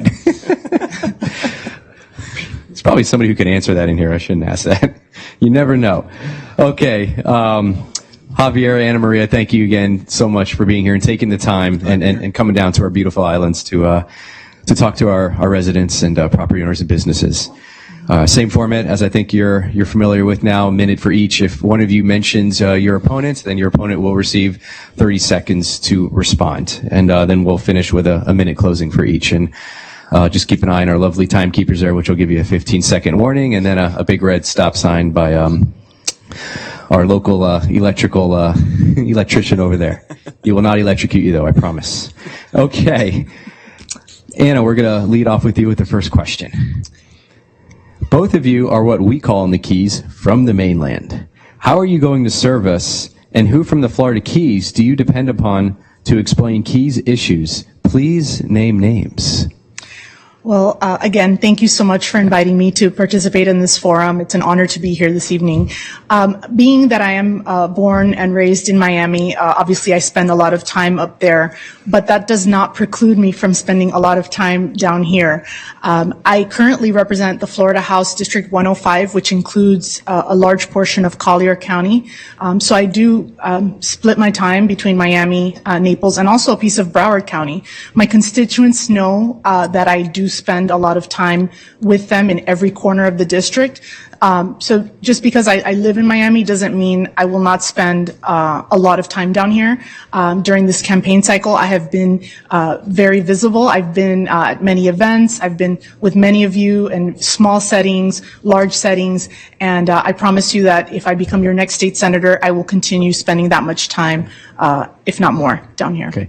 And Anna, and Javier, I'll extend the same time for you as well. I'll give you an extra 30 seconds in because I know there's a lot in that question. So I'd like you to name some names of some folks that you are already speaking to in the Keys regarding, hey, what's going on down there? What's business like? What are the issues? Is there anyone? We are kind of putting you on the spot, obviously, but that's the point. So we want to just get an understanding how familiar you are with our beautiful islands. I have so many people, but I'll name the first few that come to mind. Mike Forster is a great friend, small business owner. I seek counsel from him on small business issues. Representative Holly Rashine is also a very good friend and has given me a lot of advice while we're in Tallahassee, especially regarding appropriations and resources that we need to bring down to the Keys. Senator Flores is not from the Keys, but she has supported me as well. I have Sheriff Rick Ramsey, who counsels me on law enforcement issues. So that's just a few. I can name more. Excellent. But, yeah. Thank you very much. Thank you. Javier, I'll read the question again, and we'll give you a minute and a half for this one, okay? I'm actually good if you want to go ahead and save yourself reading the question. Thank you, sir. Go ahead. First of all, it's good to be with you all this evening, and good to be with my opponent here tonight as well. Thanks for hosting us. I think for me, in terms of this new opportunity, I've decided to actually make my home in the Keys. Just moved into the district recently, and I did that purposely because it's probably the one part of the district I know the least and wanted to get to know more intimately personally. So that's kind of the first effort I've made. Beyond that, over the course of the many months we've been running, pandemic notwithstanding, have met with people like you, Daniel, at various chambers across the district, have worked with Mayor Carruthers, Mayor Johnston, Stan Zuba, other leaders, elected leaders, small business owners like Clint Barris as well, to understand the issues that impact the Keys. And I look forward to kind of expanding that network, broadening that network over time as we get to spend more time here, hopefully with fewer restrictions in the future. Excellent. Thank you both for that one. And Javier, you will lead this next question off. Thanks. In 2018, state officials promised the Florida Keys it would spend $50 million of federal funds for the Rebuild Florida Housing Repair and Replacement Program. The program is designed to rebuild or replace single-family and rental housing for families affected by 2017's Hurricane Irma. As of this September, only about $90,000 has been spent on only 2 homes within our county. What can you do to get the $50 million Rebuild Florida money flowing down here to the Florida Keys, ground zero for Hurricane Irma? Yeah, look, I think it starts with directly engaging with the Florida Housing Finance Corporation, and I've been working with them very closely before even deciding to run for the seat on issues of affordable housing. For me, affordable housing is a lifelong passion. I started my career as an advocate working in the nonprofit sector with community-based groups on issues of affordability as a way to help transform and improve blighted communities. So understand those issues, understand the programs very well. I think it's just about engaging with Trey Price and his staff, making sure we make that a focal point to get those dollars released and those units built here.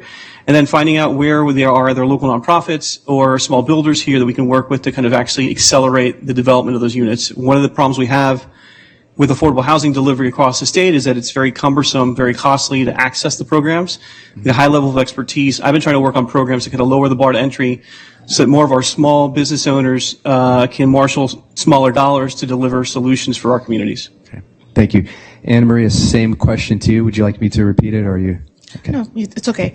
I think that it is important to have that direct access to the Florida Housing Finance Corporation. I too have an excellent relationship with the executive director, which is Trey Price, who is a former employee of Florida Realtors, which I am directly involved with. I actually work for the Miami Association of Realtors, so I am intimately familiar with issues that affect affordable housing and affordability in general. I think it's also important to have a direct working relationship with our member of Congress, and I know that as someone who has an excellent relationship with not just my local officials, but I know that I will be able to be that bridge that can help us secure the federal funding that we so desperately need. And I think that $90,000 for 2 homes is just unacceptable, being that Hurricane Irma was 3 years ago. Yes, thank you, both of you. Well said. Yeah, it took a lot for me to very calmly read that question because it's very personal to us, being ground zero for Irma and seeing my fellow neighbors businesses just be devastated, and to only see that many and see other homes in other areas receive a lot more funding when they had, maybe 1/10, if even, of the damage. So thank you both for your dedication to that. Anna, we're going to start with you on this next question. On October 2nd, Governor DeSantis ordered Florida to enter Phase 3 reopening standards, including the order that every restaurant could operate at least 50% capacity. 2 weeks after Phase 3, do you think Governor DeSantis made a good call? What has been the response of the community? I think the governor did make the right call. I probably would have made it sooner. But 100% capacity, I'm sorry. I think that the governor is always a person who uses the facts at hand, and he uses the science and the evidence that he is relying upon to make his decisions. I know that having our restaurants closed or at a much smaller capacity has been a tremendous hindrance to our businesses. And I know that there are safe ways to socially distance and also operate as a business owner. And so I fully support the reopening of businesses in a safe manner, have more tables outside, and have settings where people can be spread apart. But I'm absolutely 100% supportive of his movement towards Phase 3. Okay. Thank you, Anna. Javier, same question for you, sir. Thanks for the question. I have friends that are restaurateurs who've laid off 300 plus people during the course of this pandemic. They had a hard time making money pre-recession, operating at full capacity, given rents and other costs of operating. So I understand the hardship they've all endured given those restrictions. But the problem is not just the reopening capacity. The problem is the attitude the governor has demonstrated in recent weeks. Eliminating the ability for local communities to enforce mask mandates, which I think is absolutely an essential part of reopening safely, is something I think that's been wholly counterproductive. His general comportment, we saw him yesterday at a rally, out no mask, high-fiving the audience, acting as if we are living in a post-COVID world, which we're not, puts us and our economy and those small businesses that we're trying to put on a glide path to prosperity again in peril. And so I think it's not just the reopening, it's the attitude, it's the acknowledgement of the problem, it's continuing to keep a focus on safety. I think we're doing a poor job of that as a state. Okay. All right, thank you both. And Javier, you're going to lead this one off. In 2019, regulators relicensed the Turkey Point nuclear plant at the top of the Florida Keys. By the time this license expires, the facility will be twice as old as what was approved during the original licensing. In addition, many Keys municipalities and environmental groups have called for the cooling canals, which act like a radiator for the plant, to be improved or replaced as the salt water is leaching into Florida's underground aquifer. Where do you stand on this, and what will you do? And also, I think a number of municipalities here have already, I believe, joined in a suit against Turkey Point FP&L as well. Sure. Thank you for the question. One of the most important issues that we've got to grapple with as a state and local community is protecting that potable water supply that is essential to the lifeblood of the Keys and Southwest State in particular.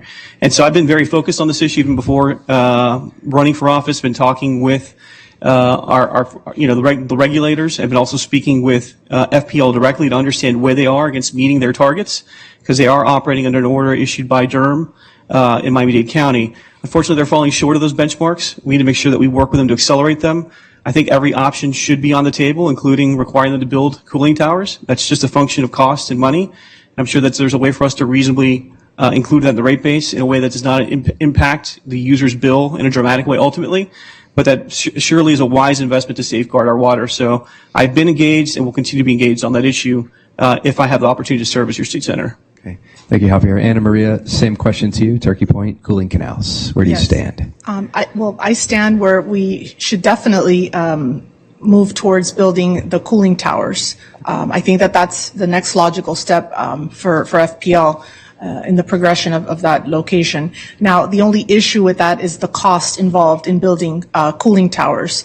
I've discussed this at previous forums where, people they want this to be built, but then they don't realize the cost involved. And so if there is a way to build it and not impact the end user in a very high way, absolutely. But I think when people see the impact and the cost that it's going to affect their monthly bill every month, they may have second thoughts and try to look at other alternatives.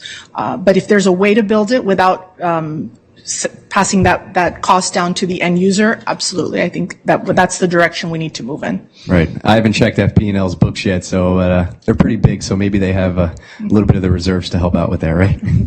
Okay. Thank you both. Okay, Anna Maria, we're going to lead off with you with this next one.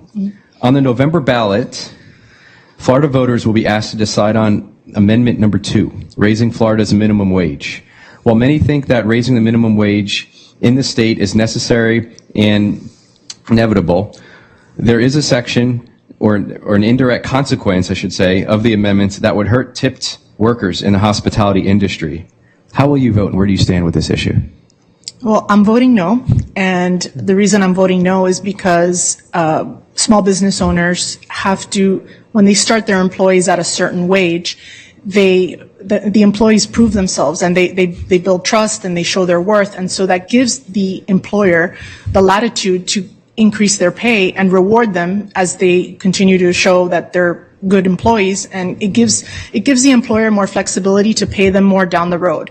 But if you're starting a person at $15 an hour, then what's the ceiling? Like, how high are you going to go? And that's where a lot of business owners are frightened, and rightfully so, because I don't think anyone knows where does it end? 15 is the basement. How high can you go? Okay. So that's why I would not support it. Thank you so much. Javier, same question. Thanks for the question. I'm proudly on the record supporting the amendment. Again, it's important to note the facts, which is this is a graduated increase over a period of years to $15 an hour. We're not starting at $15 an hour. And frankly, the truth is that Florida families earn less than they earned in 1970 for a family of 4 when you adjust their incomes for inflation. Given costs, that's not sustainable. And so I think this is an important step to raise the floor. We don't just have an affordability problem at the lowest tier of our workers. Workers across Florida, professional workers, earn substantially less than their peers in competing markets like Atlanta, for example, which have no state income tax as well. And so I think this is just a reflection of the need to recognize what's a broader problem, which is people need to earn more to be able to live here. And I think graduating and phasing in the increase is a way to try to make it more palatable for small business. I think ultimately we need to also recognize that we're going to displace some entry-level opportunities for folks. And I've talked to that with proponents of the bill. We'd also then help with retraining investments so folks can find opportunities elsewhere and stay in the economy, not just be displaced by the passage of the amendment and the loss of those potential jobs. All right. Thank you both for that. Differing views, but great to hear them both. That's why we're here. Okay, we're going to have one final question, and then we'll get into closing comments. And so I believe, Javier, it is your turn to lead off on this one. The pandemic revealed that Florida had, and still has, an antiquated unemployment system. What needs to be done to fix Florida's unemployment system? Sure, a couple things. One is obviously we need to modernize the process that has so badly failed our constituents in a moment of crisis. And I'm glad that my opponent has finally acknowledged the fact that we need to do something. She's been rather silent on this issue for the better part of the last 6 months. So I'm glad that she's gotten on board with expanding benefits, number one, increasing benefits, and also modernizing the system. But I think beyond that, we need to recognize that we're probably going to be living in this condition with COVID for some time. And if we want to safely reopen the economy, which should be our number one goal, we need to modernize the system so that the 25% of Florida's workers that have no access to paid leave can be paid to stay home if they're exposed or are sick as well. I think that's another important change that we need to adjust for as we modernize the system. Give folks the security to step out of the economy to protect us all, not just merely stay home because they've lost their job. So that'll be my focus going back to Tallahassee if and when we have a special session or get back to the regular session here in March. This is an issue that's been on the back burner for too long. I've been calling for a special session for that reason. Hopefully we'll get around to fixing the system immediately. Thank you. Thank you, Javier. And Anna Maria, the question once again, what could we do to fix Florida's unemployment system? 1 minute, and then I'll give you an additional 30 just because your opponent did mention you, so in all fairness. Thank you. I'm going to start with the 30 because Sure. it's important to mention that the last 6 months I've been also acting as a state representative, helping my constituents with unemployment claims. So that's really where the bulk of my work has been, between helping people with unemployment claims, and we've done actually over 100 food distributions in our community to help people get by. But in regards to the transformation or the change of the unemployment system, absolutely, I I've always thought from the very beginning of the pandemic that it needed to be changed.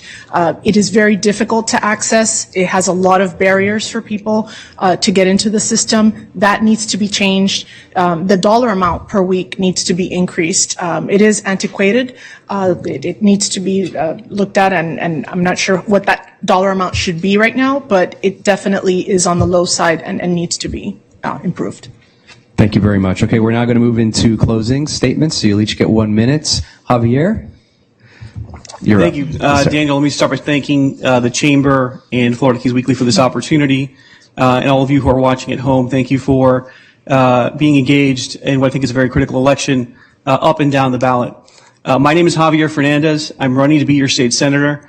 I bring to this job a full complement of professional experience in the public, private, and nonprofit sectors, working on all the issues I think that matter to this district, be it affordable housing, transportation, and the environment. As I've said before, you can discard everything my opponent and I say about ourselves, and I think you should rely on the organizations that are supporting our candidacy as the final endorsement for what we will do when we get the opportunity to serve you in the Florida Senate. If your lead issues are the environment, education, security, air quality, I am endorsed by every environmental group. I'm endorsed by first responders, firefighters, teachers, police, nurses. I'm also endorsed by every pro-equality group in the state of Florida. I humbly ask you for your support on or before November 3rd, and I look forward to serving you in the Senate. Thank you. Thank you, Javier. And Anna Maria, 1 minute. Thank you so much again to the Chamber, to Keys Weekly. And I would say, actually, yes, please read what I mailed to you, because we put a lot of thought into everything that we send out. It is truthful. I talk a lot about my accomplishments and what I want to do for my district, so I think it's important for you to learn. But of course, I encourage you to research all the candidates, because it is important to make the right decision on election day. In terms of who's supporting me, as I mentioned earlier, I have Holly Rashine, Representative Rashine, Senator Anitaria Flores, Governor Ron DeSantis, our amazing Sheriff Rick Ramsey, and many more people who believe in me, along with the South Florida PBA, our state PBA, and actually our Attorney General Ashley Moody. With that, I would be honored and humbled to have your support. You will have no greater champion representing you in Tallahassee than me, and I again look forward to serving you after November 3rd. Thank you so much. All right. Thank you guys so much for being here and taking the time. Really appreciate it. Great stuff. Thank you. Carlos on the right. There you go. Here's some water. Thank you. There you go, buddy. Daniel.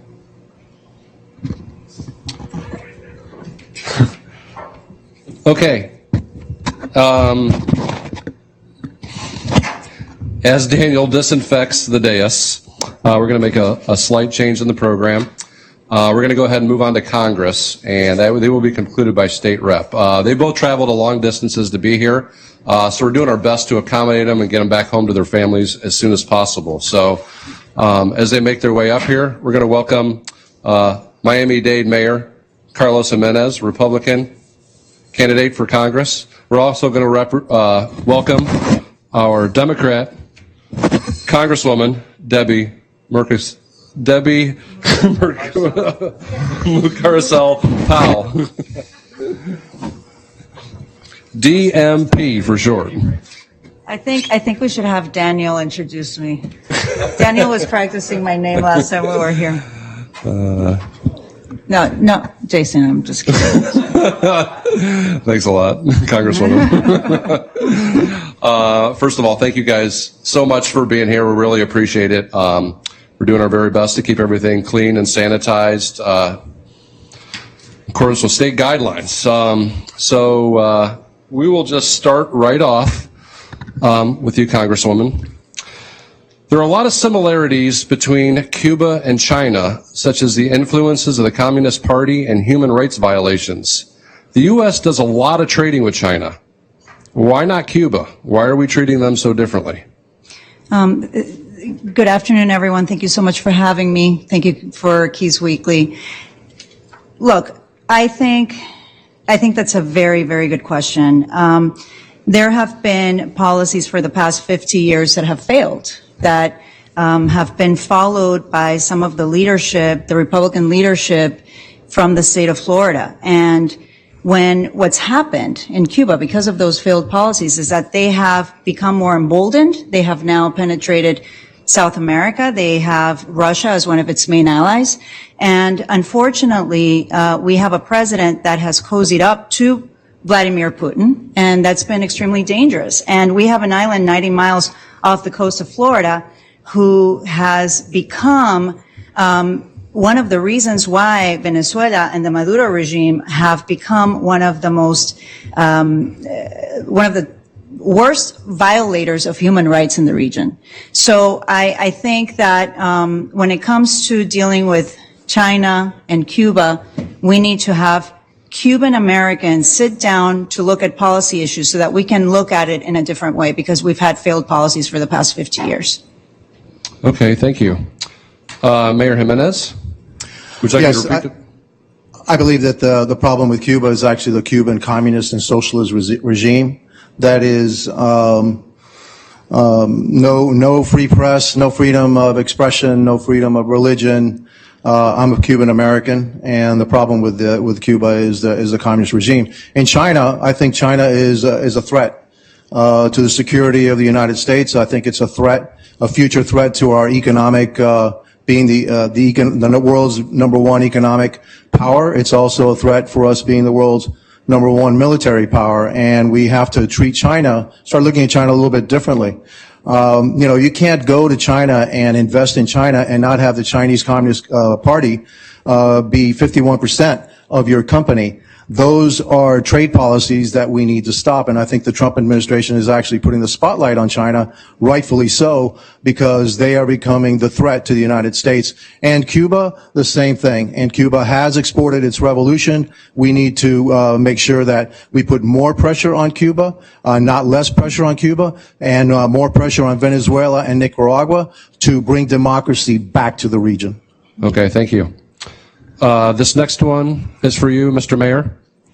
The tri-state area, Broward, Miami-Dade, and Palm Beach, was indisputably the epicenter of the coronavirus outbreak in Florida. What I would like you to do is please rate your opponent's handling of the coronavirus in their current elected capacity. I'm sorry? What I would like you to do is rate your opponent's handling of coronavirus in their current elected capacity. Basically, what did Debbie do to help stop? I don't think that Congress did much outside of passing the CARES Act. The CARES Act was a very good act, and I think that it was needed in order to make sure that our businesses and our employees, our residents, got the help that they needed during this very, very difficult time. What was done for the coronavirus was done at the state and local level. Not much was done by Congress to stop the spread of the coronavirus. We instituted all sorts of measures.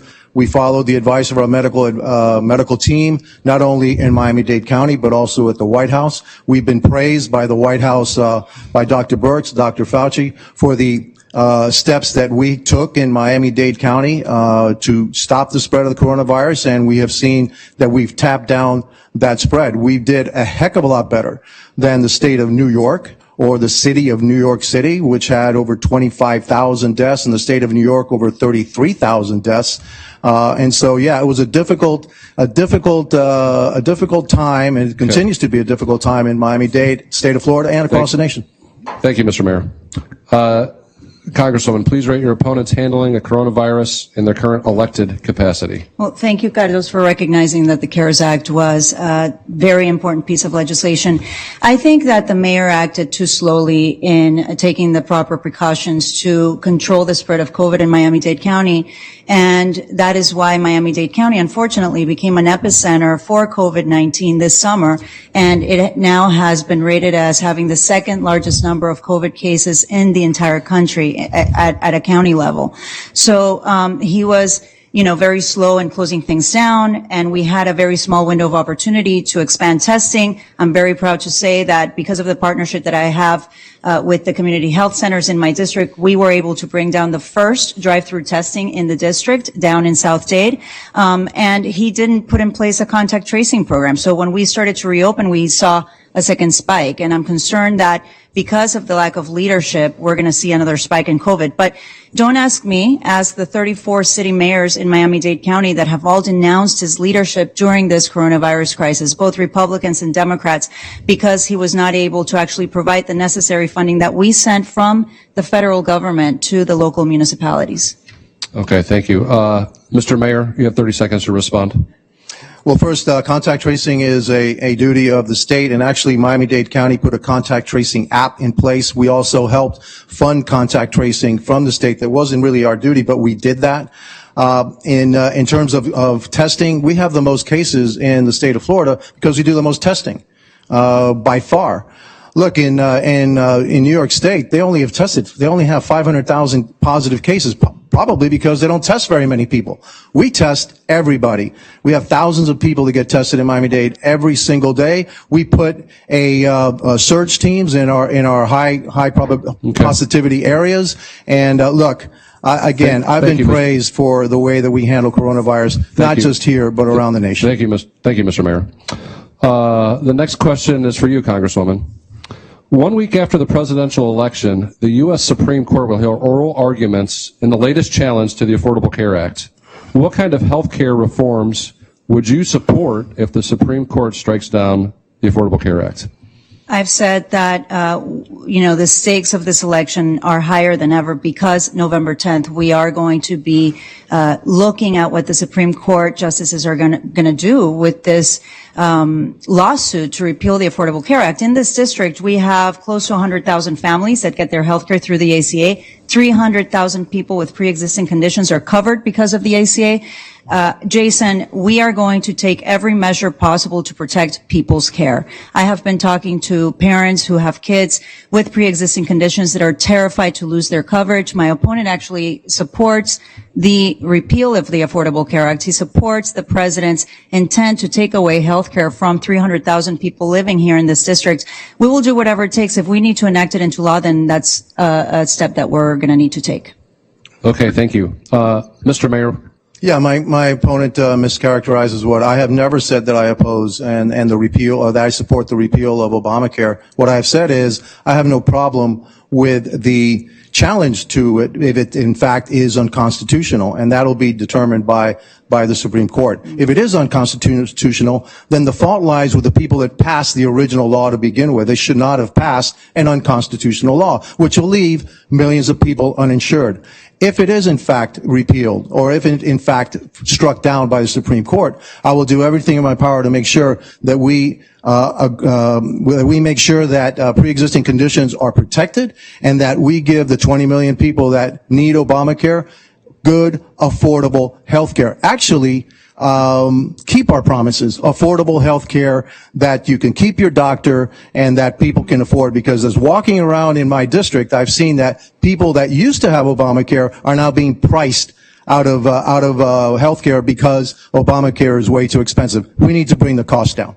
Okay, thank you, Mr. Mayor. And the next question goes to you. In late March, Congress approved a $2.2 trillion Coronavirus Aid, Relief, and Economic Security Act, also known as the CARES Act. Do you support, you guys have both stated that you do support another round of stimulus funding. If another round of funding does go through, how much should it be, and how should we dole out that money? It should be the amount that's necessary for small businesses and companies to rebound from the coronavirus, to allow them to get back into business so that they can hire people, because the number one issue is the economy, rebounding, restoring the greatest economy of our lifetime. It also should be money that's paid to individuals that have been negatively affected, devastated by this coronavirus, to get them back on their feet so they have money in their pockets in order to spend, in order to revive the economy. It shouldn't be for pet projects. It shouldn't be to bail out states with their pension funds. That's not something that I'm going to be able to support. So whatever that amount is, and it's not $3 trillion. There's no way it can be $3 trillion. It could be something up to $1 trillion. And believe me, $1 trillion is a heck of a lot of money. If you put $1 trillion end on end together, it's 92 million miles. It stretches from here to the sun. And who's going to be paying for that? Our children and our grandchildren. So what we need is the amount of money that's necessary to restore our economy, but not put our children and grandchildren in debt. Okay, thank you. And Congresswoman. Yeah.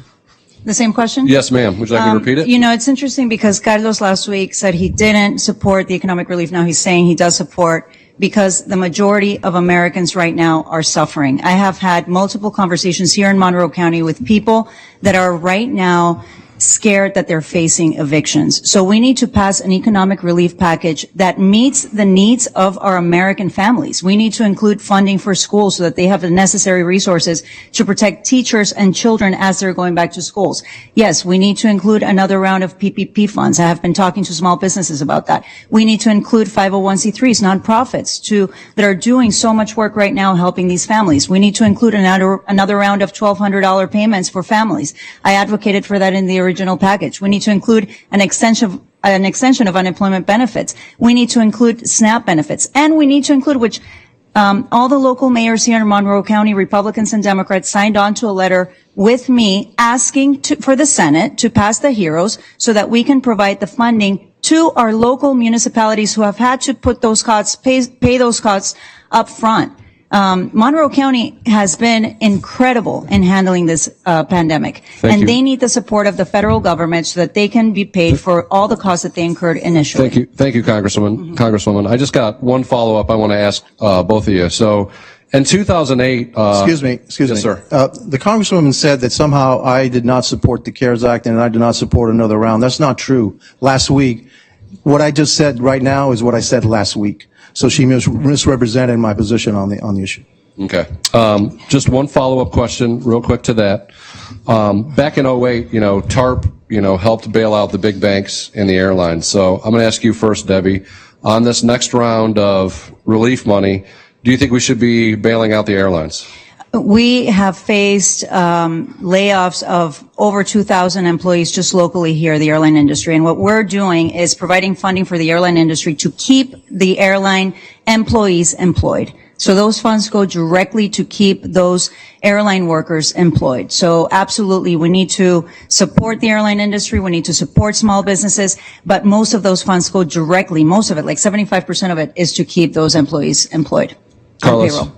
I agree, 100%. That's part of what I said. It's keeping businesses viable, keeping businesses open, so that when the pandemic is over, they'll be up and running. They'll be able to employ get employees back to work, so that we can revive and restore the greatest economy of our lifetime. Again, before this pandemic hit, our unemployment rate in Miami-Dade County was 1.8%.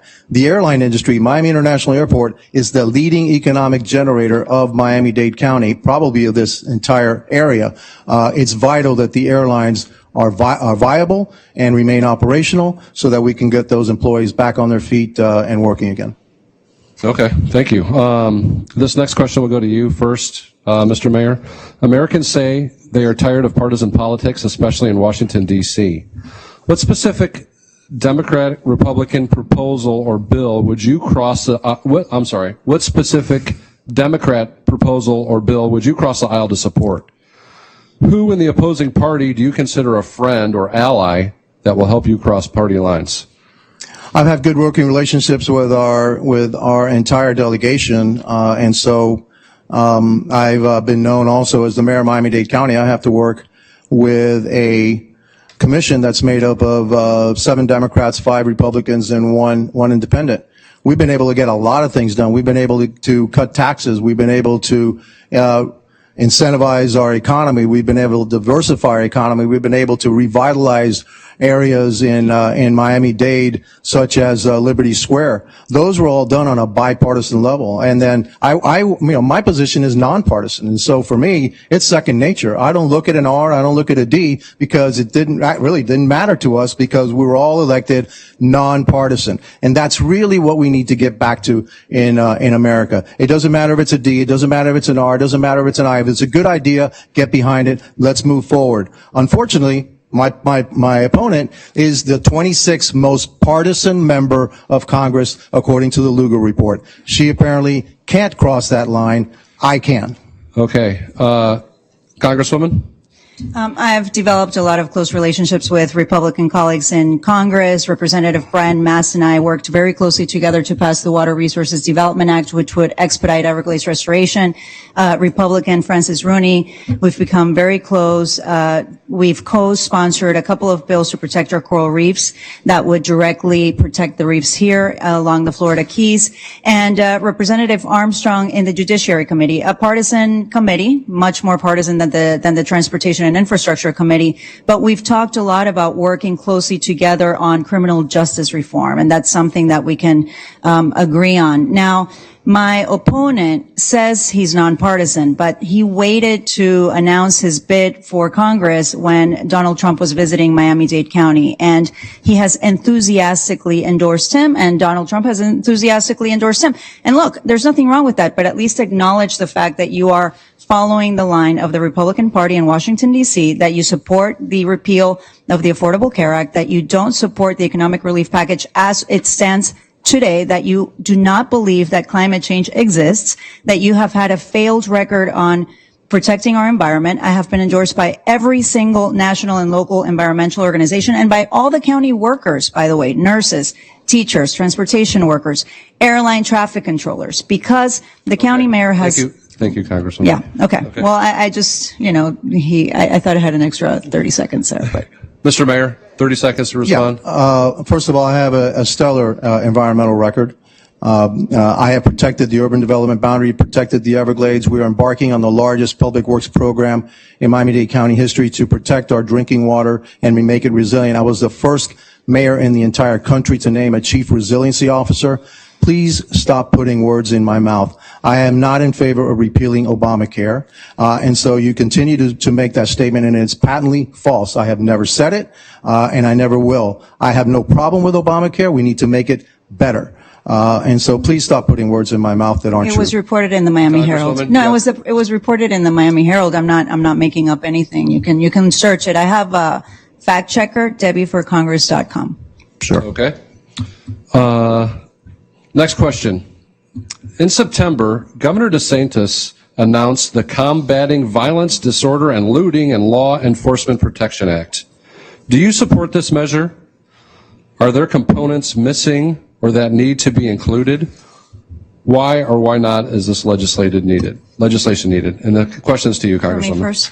I was extremely concerned, and not just myself, but people in my district were extremely troubled by this ordinance that the governor was trying to pass. Now, let me just state a part of what he wanted to do. It would completely eliminate any liability for a vehicle that was driving in a protest if they killed or injured a person during a peaceful protest. So if, saying that they had to run them over because they were coming towards the vehicle. Now, what we saw in the summer by the video that came out on the brutal killing of George Floyd woke up this country. Generations of Latin Americans, white Americans, African Americans marching together peacefully demanding justice. We need to listen to the calls for justice from our communities. That doesn't mean eliminating funding for the police. Please don't get engaged in those divisive comments and that rhetoric that has come out. We need to work with law enforcement to put the necessary reforms. We need to include an independent review panel, which my opponent actually vetoed twice in Miami-Dade County. And I know that in the Keys we have that already. We need to make sure that we support law enforcement so that they make the right recruitment. Thank you, Congresswoman. Mr. Mayor. I guess the congressman didn't see the images of the rioting and looting that took place in New York and Chicago and Portland and Seattle. She didn't mention that at all. I support 100% your right to protest. And if you noticed, in the city of Miami and Miami-Dade County, we kept the peace, and people were allowed to protest to exercising their First Amendment right. I was the mayor that installed body cameras on all of my police officers, but I also was the mayor that put AR-15s in all of our squad cars and gave them protection, because if I was going to ask them to put their life on the line, we needed to make sure that they weren't going to get outgunned, and they were going to also have the adequate protection to save their lives. I will never be one to defund the police. And the rhetoric about, no, we don't want to defund the police. No, they want to redirect funding from the police. New York City has redirected $1 billion from the police department, and look what's happening in New York City, look what's happening in Chicago, look what's happening in Portland, look what's happening in Seattle. And yes, we do need fundamental reforms and evolution of our police department, better training so that the situations of George Floyd don't happen again. Okay. But defunding the police is frankly lunacy. Thank you. Mr. Mayor, we're going to talk a little bit. We're going to do one more minute on this, because I'm just really curious to know, like, and I want to ask you first, and then Debbie will have another minute. But do you support DeSantis's Combating Violence, Disorder, and Looting and Law Enforcement Protection Act? Because it seemed like it was relatively peaceful demonstrations in Miami. Do you think this is necessary for Florida? I think that the governor has plenty of tools at his disposal to stop violence. But I also think that if a city or a county wantonly disregards the protection of its citizens, there should be some consequences attached to that.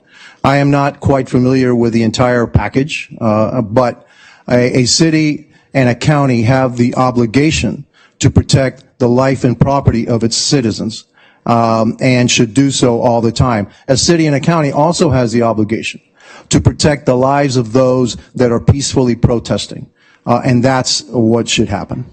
Okay, thank you. Congresswoman, you have 1 minute. Thank you, Jason. Look, first of all, I have to say, and I want to make this very clear, that the safety of my community, the community that I represent, is my top priority. That is why I have been advocating for gun safety measures in Congress, in the Judiciary Committee. If there's any violence in the streets, those people need to be held accountable, whether they're coming from the left or from the right. Absolutely. But my opponent is saying he doesn't support defunding the police. He presented a budget a few years ago in the county government that would have cut 450 jobs from the police department. Please research that. And it didn't pass because there was a threat to recall the county mayor at the time. Everyone was against that, and he was trying to make those cuts. Now, look, peaceful protest is what makes America advance and progress. Peaceful protests. And there is a way. We marched with police officers. They were with us in this movement. Do not let the divisive rhetoric divide us as a community. We know. Okay. We know who we are. Thank you. And thank you, Congresswoman. Jason. Since you called out the mayor, we're going to let him respond one more time. And Mr. Mayor, I'm going to ask you to not mention your opponent by name so we can get to closing statements and then move on to state rep. So I really appreciate you guys being here. Here are the facts. The Miami-Dade Police Department today is bigger, has more people in it than when I first took over as mayor of Miami-Dade County. It has a much larger budget than when I first took over as mayor of Miami-Dade County. And I'm not here to defund any police, and I will not defund the police. If you have budget problems, like I did a $400 million hole when I first became mayor of Miami-Dade County, you have to prioritize. And yes, there were some cuts that we had to make. And we did. And we made that $400 million hole and also reduced taxes. So we reduced taxes, covered the $400 million hole, and then through my career as mayor, we've actually added all of those services back, increased those services, and increased services in the both police and fire departments and corrections department. Okay, thank you so very much. So we're going to move on to closing statements before we move on to our state rep race. And Mayor Jimenez, if you would start us off, I'd appreciate it. Thank you. My name is Carlos Jimenez. Again, thank you and good evening for this forum. My name is Carlos Jimenez, and I am the mayor of Miami-Dade County, have been for the last 9.5 years, and I'm running for Congress. During my time as mayor, we instituted the largest tax cut in Miami-Dade County history, saving taxpayers over $2 billion, $2,000 to the average homeowner. At the same time, we diversified the economy. I started with a 12.5% unemployment rate before the pandemic, got it down to 1.8%. We've invested in our infrastructure, invested in protecting our environment, and did so with the help of our county commission on a bipartisan manner. We also instituted the largest reconstruction, redevelopment of a blighted area, Liberty City. That was my plan, again, approved by the county commission. And so I have a stellar record of environmental protection, a stellar record of integrity and honesty. And if you elect me, you're a congressman, I vow to you that I will represent you and with honor. Thank you. Thank you. And Congresswoman. And thank you again, Jason and Dan, for inviting us and having this forum in Keys Weekly. I'm Congresswoman Debbie Mucarsel-Powell, and I have the great honor of representing all of you in Congress. I came to Congress to work specifically on issues relating to the environment. That's why I sit on TNI, and also to reduce healthcare costs. We passed the Lower Drug Costs Act back in March, and we've been waiting for the Senate to pass these bills. I am bringing your voices to Washington, D.C. I am completely committed to continuing to work with Monroe County local elected officials. That's the first thing I did when the pandemic started hitting. I have been extremely proud to see how Monroe County has protected each other during the pandemic. That's who we are. We're a very delicate community because we're ground zero for the effects of climate change. We had to recover from one of the largest storms that hit Monroe County, Hurricane Irma, but we're also a very strong and resilient community, and we're coming back. And what you need is someone at the federal level that's going to be able to work with all the local elected officials, listening to your needs, bringing your voices to Washington, working for all of the families in the district, and that is my commitment to you, and I hope that I earn your support once again in 2020. Thank you. Thank you, Debbie and Carlos, so much for your attendance tonight. We really appreciate you guys being here. We know you traveled a great distance to be with us tonight, so thank you so much. Thank you. And while Daniel disinfects the dais, we were going to ask our state representative candidates to come out. That's Democrat Clinton Barris and Republican, thank you, Debbie, Jim Mooney. Also, I'd like to thank you guys for agreeing to take a back seat or to become the main event tonight to get the congressman out of here.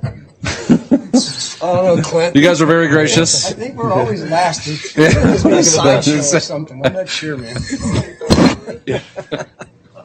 Thank you. Yeah. Of course. Thank you, Daniel. Yes, sir.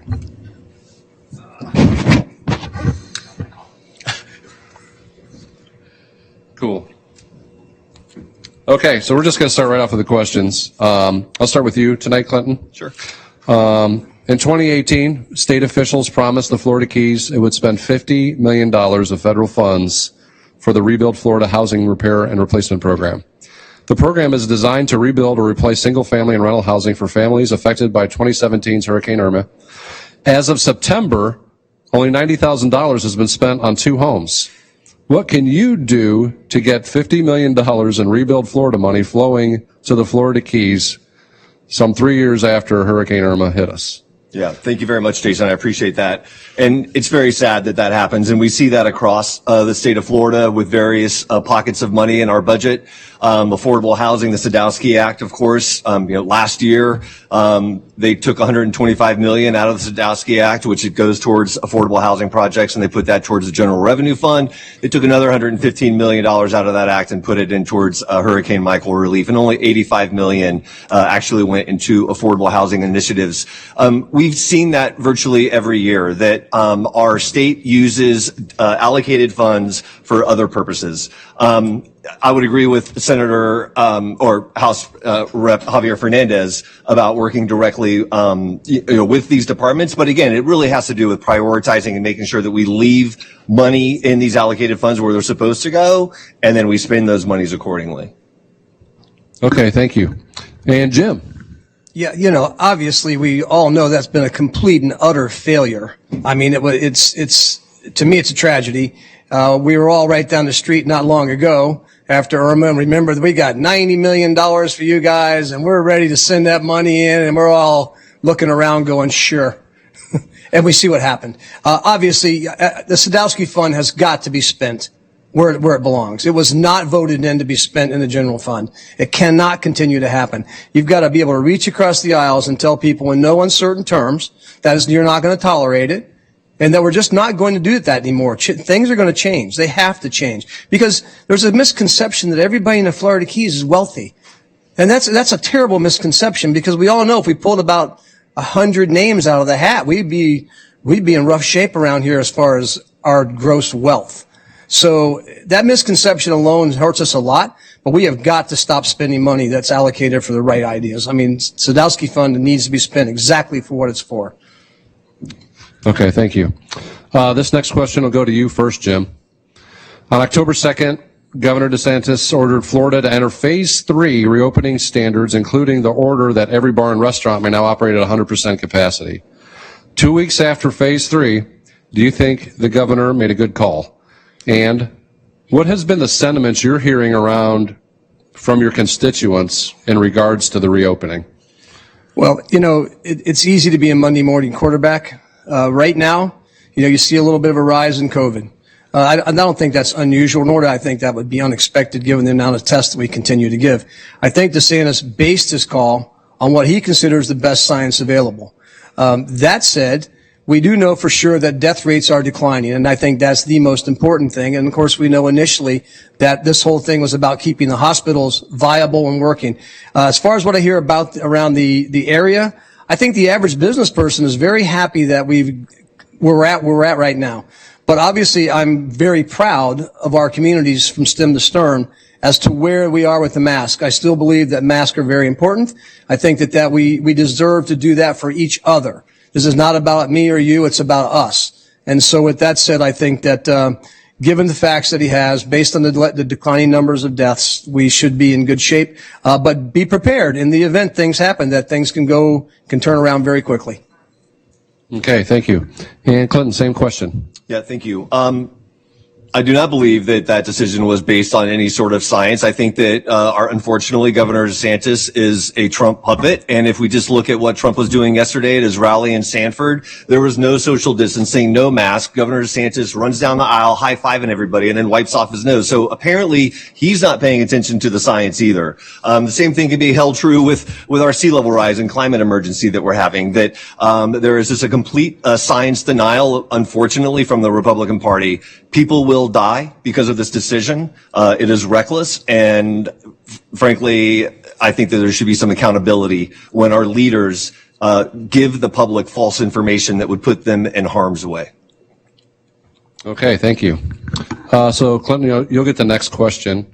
In 2019, regulators relicensed Turkey Point nuclear plant at the top of the Florida Keys. By the time the license expires, the facility will be twice as old as what was approved during the original licensing.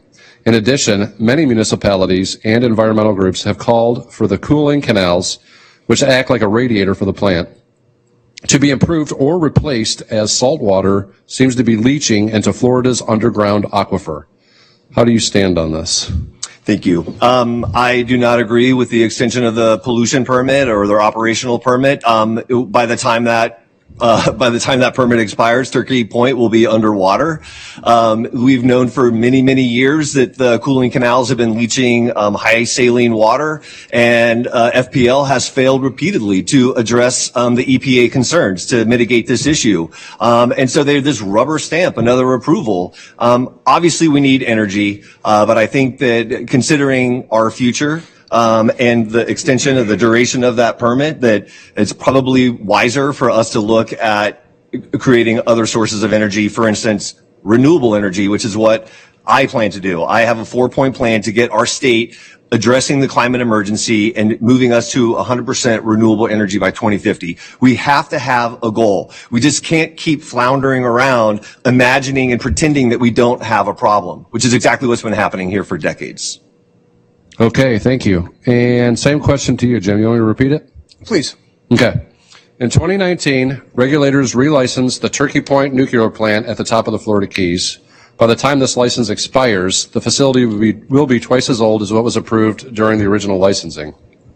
In addition, the many municipalities and environmental groups have called for the cooling canals, which act like the radiator for the plant, to be improved or replaced as salt water is leaching into Florida's underground aquifer. So how do you stand on the relicensing of this plant?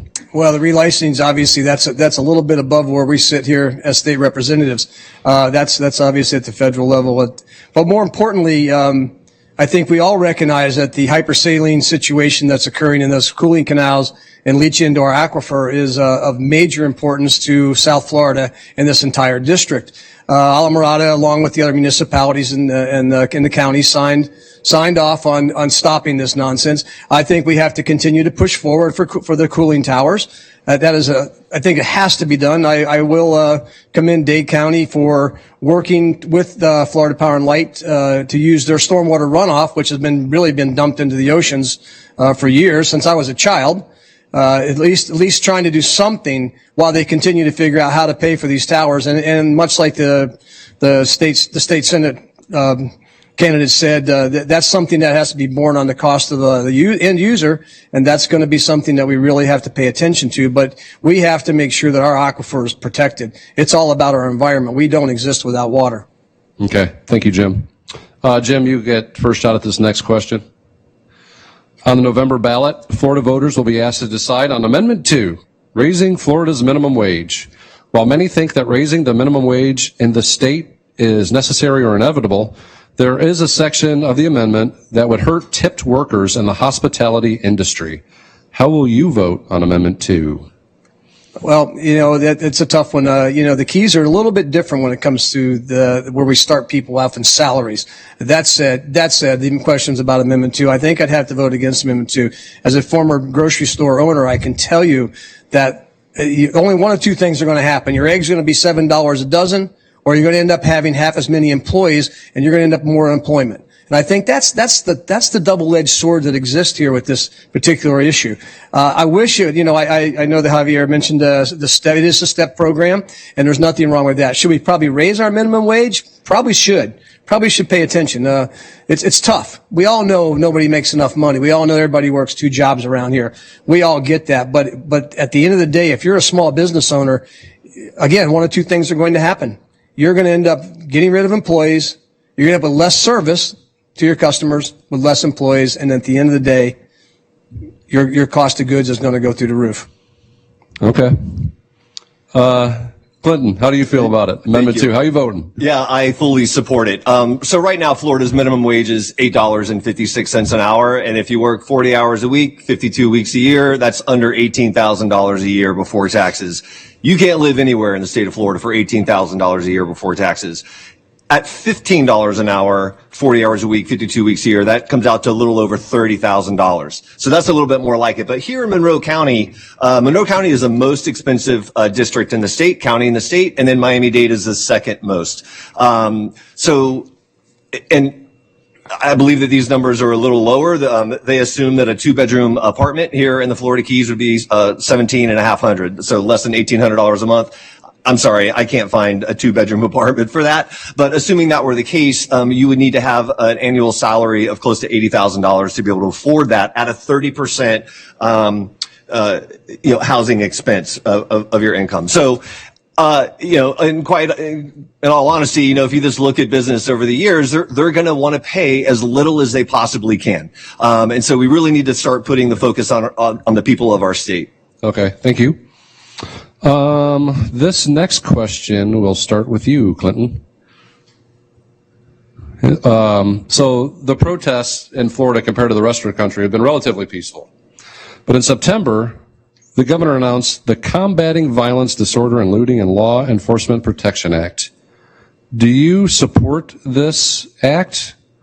Are there components missing that need to be included? Why or why not is this legislation needed? Yeah, thank you, Jason. And I certainly do need to look a little bit more closely at that. And as our Congresswoman said just briefly, moments ago, peaceful protest is part of American democracy. It's enshrined in our Constitution. Resorting to violence again on either side is unacceptable, and that's not the way that we need to effectuate change. However, I don't think that putting violence into citizens' hands to be able to run over somebody or anything like that is acceptable. So no, I do not agree with that position. But I do need to do a little more research on the details. Thank you, Jason. Appreciate hearing that. Same question to you, Jim. I too, that's a question that, gosh, in today's world, I just don't know enough about it. But I think, peaceful protest. I grew up in the Vietnam era, man. Protesting was happening every day. When I was in college, there was protests all over the University of Miami. I was just one of those guys that just was in the middle of no man's land when it came to getting drafted. By the time they pulled my number, I was a senior. But, luckily, very fortunately, Florida had peaceful protest, and I think that everybody around the state handled it very well. I think leadership, regardless of what aisle they're sit on, I think Florida's leadership is good. And, but you don't want to handcuff the police officers when they have a job to do, and I think that's the biggest issue. But I'm sure that one's going to have to be massaged. Okay, thank you. This next question is for you, Jim. The pandemic revealed that Florida had an antiquated unemployment system that paid very low wages. What needs to be done to fix Florida's unemployment system? Well, I think that's a two-part question. Well, we know for sure the system failed. For whatever reason it failed. At this point, it's sort of like it doesn't matter why your boat sunk, it's on the bottom. So, that the system is in chaos. We already know that. Representative Flores says she spent most of her time, helping constituents. I know that Holly Rashine did the same thing. I know that most elected officials, even though we had nothing to do with it, got calls from everybody. So the system's broken. That has to be fixed. And, I'm not a computer guy. Clint's a computer guy. I bet he's got an answer for this one. But certainly I think the wages in and of themselves are very antiquated. At $275 a week, I mean, that's paltry. We have to do a better job for our citizens when things like this occur. It's unacceptable. We can't be at the bottom of the barrel, and we're going to work to make sure that is increased and the system is fixed. Thank you. Clinton, what needs to be done to fix Florida's unemployment system? Yeah, thank you, Jason. The system that we're talking about was the website that was built for $78 million by Governor Rick Scott with the intention of putting as many barricades and obstacles in the way from people to be able to claim the unemployment benefits which they had been paying into their entire working lives. And furthermore, before I go further, there had been repeated audits that were given to both Governor Scott and to Governor DeSantis before the pandemic occurred, letting them know of all of these systematic failures of the system, and they completely ignored them. Once the pandemic hit and we had this huge backlog of people, our state throws another $110 million towards a call center to try to alleviate the concerns, and then awards this contract to rebuild the website to Deloitte & Touche, is the same organization that built the $78 million monstrosity to start with. Florida is amongst the lowest in the nation for the duration. We pay 12 weeks. Most states do 26 weeks. And we also have amongst the lowest weekly wage. $275 is the most you can possibly make. Today, as a matter of fact, Javier Rodriguez and Anna Escamani, two House reps, actually put forward some overhaul measures that would double the amount of compensation that people receive to $500 per week, also raise the minimum. But I just think it's really important that we just keep in mind, right now during Clinton. Oh, sorry. Thank you. Thank you. Sure. I'm going to ask you guys one more question, and then we're going to go on to closing statements, okay? So after the election, cases spike, dramatically. You guys are in office up in Tallahassee. Are you guys going to advocate for closing the keys again? Should we close the keys again? What would cause you to recommend this to the governor and DOT? Sorry, this question is for you, Clinton. Yeah. No, I don't think closing down our economy is necessarily the right response. That was used as a measure to buy us time so that we could prepare ourselves for the coming pandemic. Things like making sure we have enough PPE and ventilators and testing equipment and make sure that we can organize our tracing capabilities. We squandered that as a nation and as a state. I think you are absolutely right. We're going to see a huge spike because of our governor's reckless decision, and that's going to be happening right around election time or so. But no, I think that we know what the proper steps are to address this pandemic. Wear your mask, frequent testing, tracing, and we just need to follow the science. Look at other nations that have successfully dealt with this pandemic, and we are having a second wave crest now. Okay, thank you. And for you, Jim. So yeah, we got away with one there, closing the highway down. That's for sure. I think all of us probably knew in our own minds that as soon as the highway opened back up, our cases were going to spike. We talked about in the Alameda Village Council meeting, and that's exactly what happened. The one thing I think we're going to glean out of this, again, this is a pandemic that the country or the world has never dealt with. Certainly we've dealt with pandemics, but this one seems to be a biggie. And I don't mean that flip. I mean, it's a biggie. And what we learned in Hurricane Irma is what we're probably going to learn from this particular virus. In Irma, Monroe County realized that communications were horrible after Hurricane Irma. Staging areas were bad. We got together as a county and municipalities and said, we got to do a better job for our citizens and ourselves. And what we did was we put a task force together. The state's going to have to put a task force together. It's going to have to sit there and ask every single municipality, every mayor in the state of Florida, exactly what they did, what they didn't do, how they did it, and when they did it. And with that, you'll glean something, and I think you'll end up with a task force that gives you results that we can then work off of the next time something like this occurs. Okay, thank you, Jim. So now we're on to closing statements. And since Clinton was asked the first question, Jim, why don't you go ahead and start us off? Well, again, thank you, Jason and Daniel and the Weekly and Monroe County for letting us use the facility and everybody in television land. If anybody's still awake, because Clinton and I always seem to be the last guys out of the box. That said, I'm up here because I love where I live. I was raised in the Florida Keys. I have every single thing in the Florida Keys means everything in my life to me. I raised my children here. My grandbabies come here and visit. I wish they lived here. And all I really want to do is do the best for the people of Monroe County and District 120. It's a daunting job. It's probably a thankless job. It doesn't pay. We know all the negative stuff. But the one thing it does is give you satisfaction that you're doing something that's going to help people in the future. I'm going to reach across the aisles. I'm going to work with people to make sure that we do the things necessary to make not only the District 120 a great place to live and play and a safe place to live, and I mean that from climate to crime to everything else. We need to make this place a better place, and I'm going to be here for you. I'm going to work hard for the district, and I thank Holly Raschheim for her endorsement, and Anna Terra Flores for endorsement, and the PBA for their endorsement. All right, thank you, Jim. Clinton.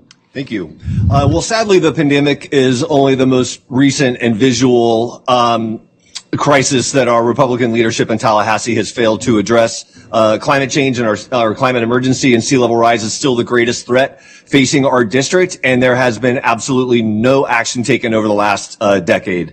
Our state still has no master plan, no inventory of carbon emissions, no plan to get us off of dirty fossil fuels, nothing. When I'm elected, I will lead with decisions based on science. I will do everything in my power to make our state be a global leader in renewable energy. We're the Sunshine State, and we have great solar capabilities, and we need to take advantage of that. I am not a career politician. I want to be a public servant to give back to my community and to serve the needs of the people of our state. I am fighting for my children. I am fighting for all of our children. I am asking that the voters of District 120 join our campaign at clintforflorida.com and help us build a better future for Florida and for us. Thank you. Great. Thank you so much. I'd like to so much appreciate Mr. Jim Mooney and Mr. Clinton Barris for going last and batting cleanup. Thank you guys so much. I'd like to thank all of our candidates. I'd especially like to thank my friend Daniel Samus, CEO of the Greater Marathon Chamber of Commerce, for helping us put this on.